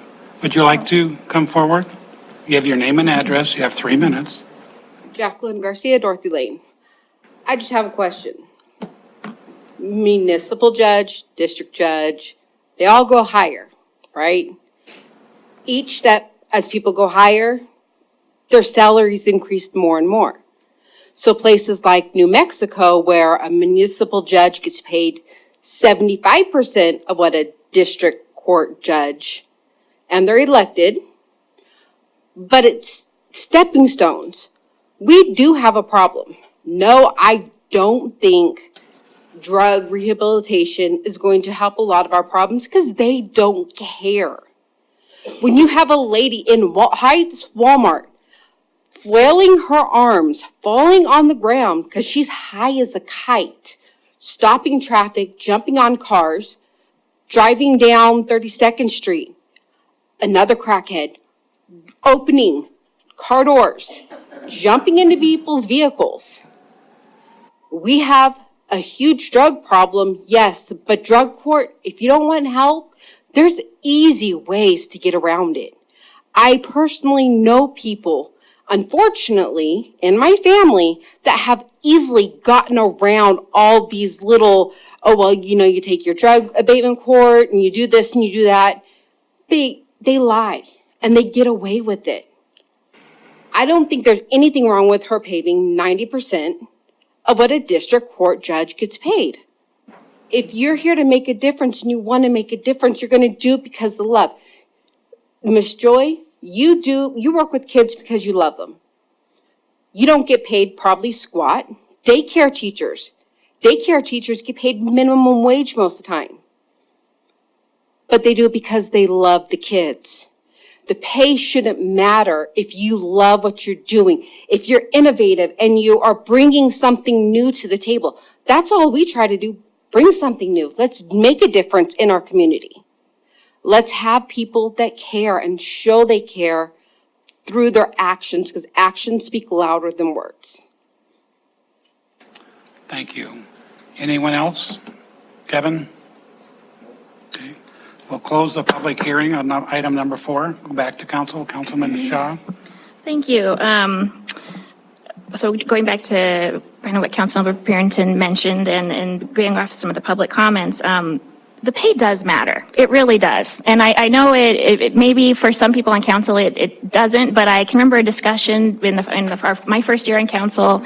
City was way under budget, and I remember someone suggested, well, what if council members just give up their at that time it was $600 a month. I can't do that and stay on council. And we, again, get paid peanuts for what we do, really. I mean, but that's not possible for me. And I think that's the reality for some people, is that we're keeping people out of doing jobs that they would be good at and would want to do because we're not rising to the level of paying them. So council, you know, that's not a discussion about council salaries, but I just think it's an important point to make that I want qualified people to run for this, and I want that pay to be competitive. And I personally think that the municipal court judge is worth 100% of the district court judge. I don't want to see, I understand that there's these levels and you move up, but if we can keep a really great municipal judge for 20 years, why would we not want to do that as the city if they're doing a great job and pay them appropriately? So that would be my perspective and opinion for staff, is that I would start at least at the 100%. However we tie that, if we tie it to district court judge or whatever, but I do feel that I think that that would be appropriate. Thanks. Well, it's not, who's next? Am I being recognized, or are you? Had her hand up. I don't know. Councilman Puritan. You know, I think the thing that we're leaving out of this discussion is an elected official. We're not going to cut anyone's pay, but what happens is whenever they come for reelection, they don't get reelected. And that's how you determine, you have some sort of self-determination within the judicial branch of this government. To say that, I think it's just really important because we've got to tie it to public safety. You know, are we seeing the results that we want through our judicial system that's tied to our public safety to decrease the crime element, whatever it may be? They're misdemeanors, but yet they add to our police officers' jobs, just numerous jobs. So I think we have to look at, if we set what we're going to pay in the city of Billings for municipal judge, it's not based that you're worth more or less than a district judge. I'm not tying it to the worth of, what you do. So please don't get me wrong on that one, because I so appreciate what all of our judges do. And I know you're extremely busy with it. But I just think we have to realize that it isn't about the pay. It's about the job they do and being elected as a public official. Thank you. Councilman Owen.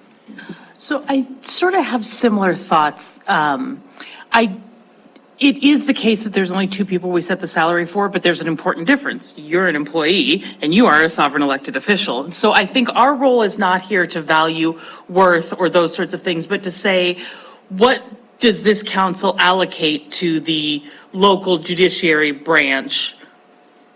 And if we're going to talk about a raise, then I think we ought to be able to go to the public and say, if we went to 100%, it made this much of a difference in public safety.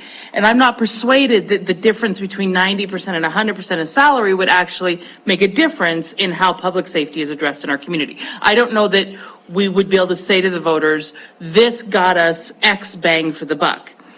So I guess I have a couple of assorted thoughts that I would toss out for consideration. I think we should have this conversation more. I think that when we talk about the budget, we don't necessarily pay that much attention to this aspect of it. And so maybe we should modify this resolution.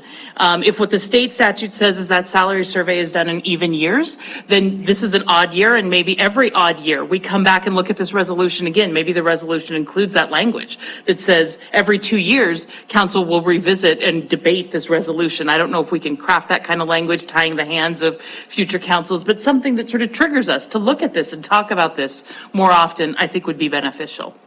I think that we may want to consider saying, we're making a big jump right now in the grand scheme of the budget. We are hopefully moving to Stillwater sometime soon and investing in the law and justice aspects. We are hopefully doing some innovations in our court strategies. I mean, maybe there are things that expand the pie so that we have additional resources in the future that we could allocate to different salary structures. So I think there are some ways that we can focus on the judicial branch, the judicial component as a entity and not as an individual's worth, because I don't think that's an appropriate debate for us to have here.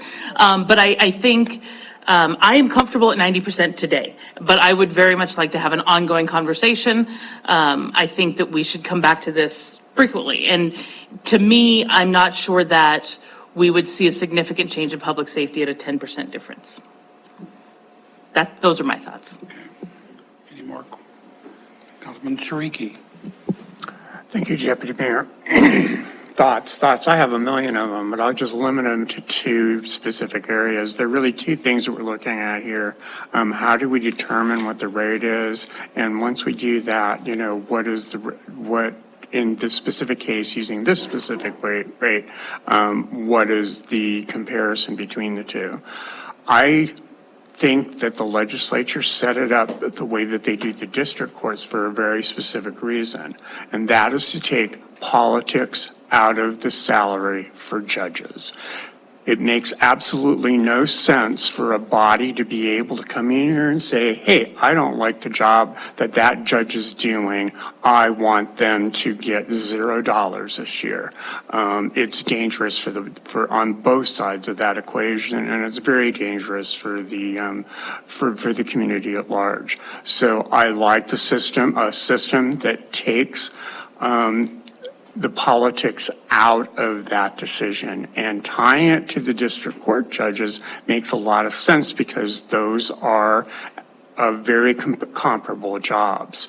And honestly, I've sat in this courtroom a couple of times and I've watched what goes on here. I've sat in other courtrooms and watched what goes on there. And to me, the biggest difference between the two is that the person sitting in this chair has to make more decisions on a daily basis than someone sitting in a district court. And not only that, those decisions are made real time and in public.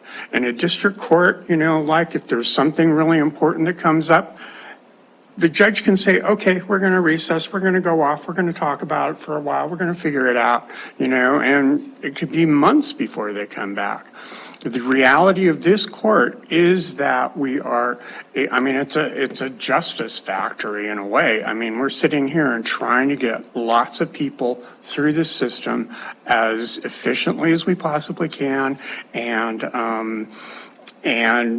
hopefully with as many good outcomes as possibly can be done in that. And I've watched Justice Kohler, in her process of doing that. And she is, in the one case that always sticks out in my mind, she was very engaged with that person, talking back and forth with that person, asking questions, trying to figure out what that person's situation actually was, before, rendering the decision that she had to make. Frankly, I think that job is a heck of a lot harder than a district judge. And therefore, I think it's probably worth a heck of a lot more. But I would be fine with just parity on it. So yes, tie it to the district court judges, and I think it should be at 100%. Thank you. So at some point, we need to give some direction, I think, to Chris. And there's 8 of us tonight, and 9 maybe, if one's up there. Are you still there, Dan? Not really. I mean, it's not like they have to change anything or anything like that. It's just going to come back and But we have a will debate. resolution. Next week, yeah. Then we will debate the resolution and make choices of our own, so. So any more questions? Council? Okay. Well, that'll conclude number 4. Council discussion. Councilman Shariki. Thank you, Deputy Mayor. I passed around. Thank you, Judge, for coming. I passed around a council initiative proposal form. I don't really want to talk about it tonight. We can talk about it next week.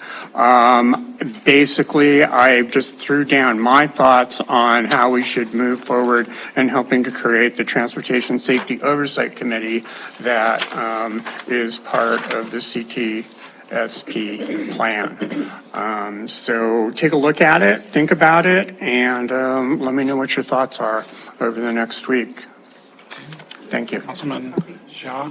This is just a quick one. I had mentioned to Chris during the break that I had a question, and he said, ask it during the discussion. This is actually probably for Kevin. When is the RFP going out for this building, this city hall? I had somebody reach out to me wondering.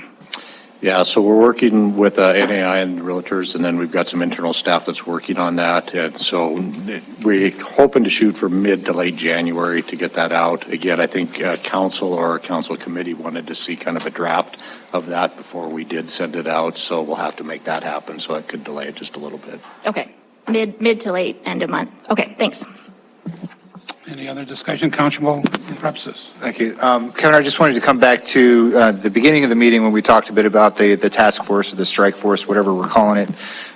Originally, we were going to get like a quarterly update on which properties we're focused on, what we're doing, that kind of stuff. Was your statement at the beginning of the meeting that quarterly update, or are we going to have something on an upcoming work session where we talk maybe more, or a regular session where you get more of a comprehensive update than that?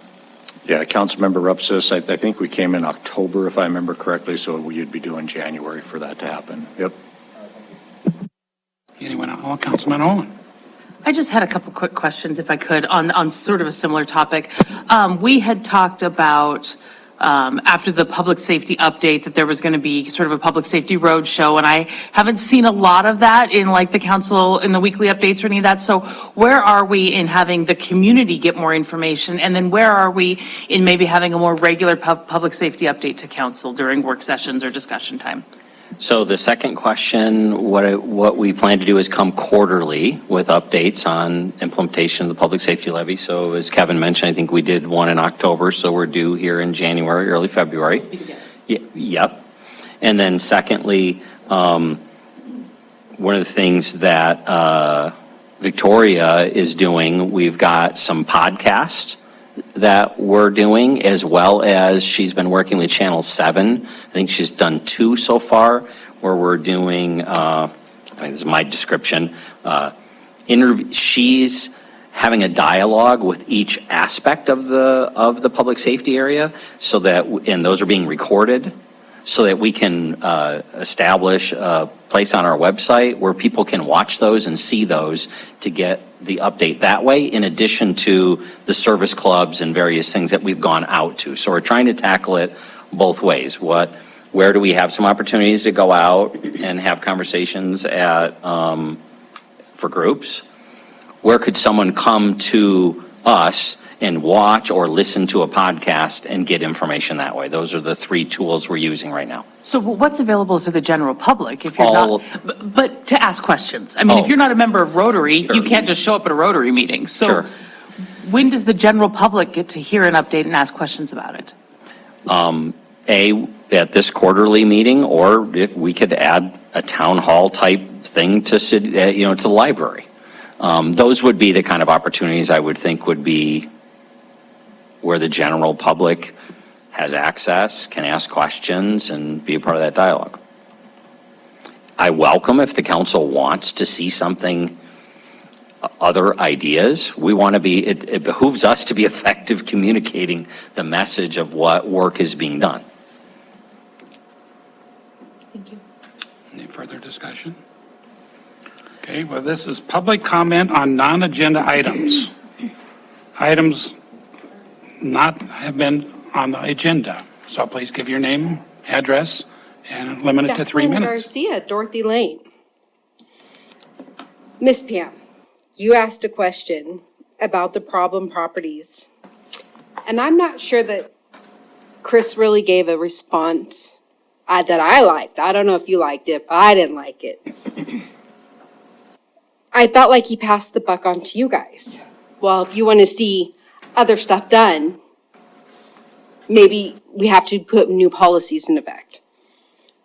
But we've been coming here for how long and listening to, yes, we're working on it. The Colonials, great example. Horrible place.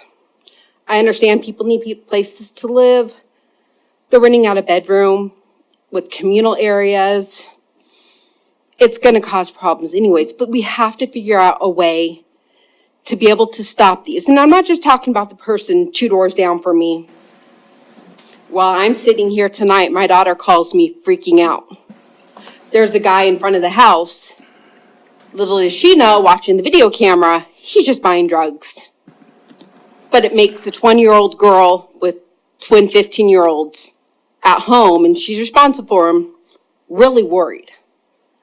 There's nothing like your child calling you worried because these disgusting people are scaring the crap out of them. You can only imagine how many people have these problems.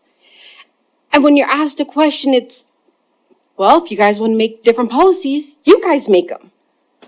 So it's back on you guys, where everyone throws it. You want to make a difference? Go to city council. Doesn't really make a difference. You go, you speak, you guys have your policies and your rules, and you go and speak you speak your mind. But now it's back on you guys. So, do you guys get to make the stricter rules? Like, hey, they've gotten so many calls. They've had so many murders, so many fights, so many stabbings. I know there's certain apartments and it won't stop all the problems. And I know it probably wouldn't have stopped the girl from getting raped on December 30th. But a 14-year-old girl in a parking lot getting raped, why hasn't there been an outcry about it? Why does the mom have to go and post on social media? Please help. Please help. The cops don't want too much information because they can only look into so much because they don't want to be overworked, basically, because it's not fair for them. But we have a 14-year-old girl that was raped. Where's the outcry? Where is the sense of community? Yes, a town hall. Why can't we have a town hall to talk about it, get flyers out to the neighborhoods to say, hey, let's do it. Let's come together, because if there's more people that will rally together, the good outweighs the evil. But we have to know how to come together, when to come together. Just like the minorities are louder, and I don't mean race-wise, but the minority people are louder than the general census of the public. Why don't we be louder than them? Thank you. Next.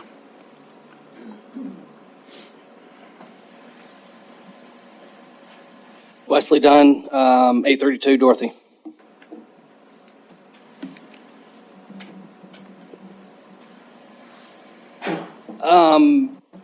I just came across this, just recently here, and it was an email to the council, so I thought I'd go over it and make it more transparent. And I don't know if anybody ever responded to this or not, but here we go.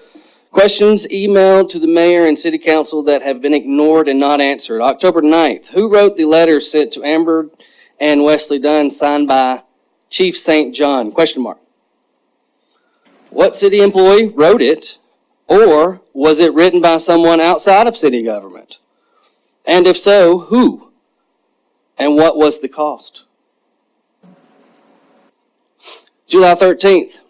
Did the 13 officers who killed 19-year-old Michael Morado at the end of May all have body cams on? March 30th. Why is it acceptable to each of you that there were over 800 complaints Billings Police Department since 2016? Have y'all, anybody looked into that? I don't know. So this is what council's supposed to do. Just to remind everybody here, y'all work for me. The citizens, you work for me. He works for you. And then every official under him works for him. So, new question, comments. Last February 2022, a public records request was made by policescorecard.org to BPD for the 800 plus civilian complaints between 2016 and 2021. An $800 fee for those records was submitted in July. It is now November. Several follow-up communications were sent to Captain Harper, and his last response was, "My employee is making progress on the request." The public deserves to know specifically how much work has been done during these past months, How many records of the complaints have been completed? What years of records have been completed? And specifically, how much more needs to be done to complete the request, and how much longer will it take? Has Chief St. John ever been evaluated by the city of Billings? If so, by whom? By you? Probably not. When are you going to create a real police citizen advisory committee? Question mark. 3 resignations in 6 months. No meetings or minutes for months. No meaningful action, etc. It cannot be run and controlled by St. John or any of the old guard if it is going to mean anything at all. May I finish? I got 2 more sentences. Follow up. Thank you. Dupree Coroner's Inquest typical. Why bother? No body cams on, not acceptable. No guarantee of facts or truth. This is probably getting off, probably something up here to the Dupree thing. But, so, basically, some questions need to be answered. So, thank you. Thank you. Anyone else? Anyone on the internet? Okay. Council? Wake We're up, done. Dan. Wake up.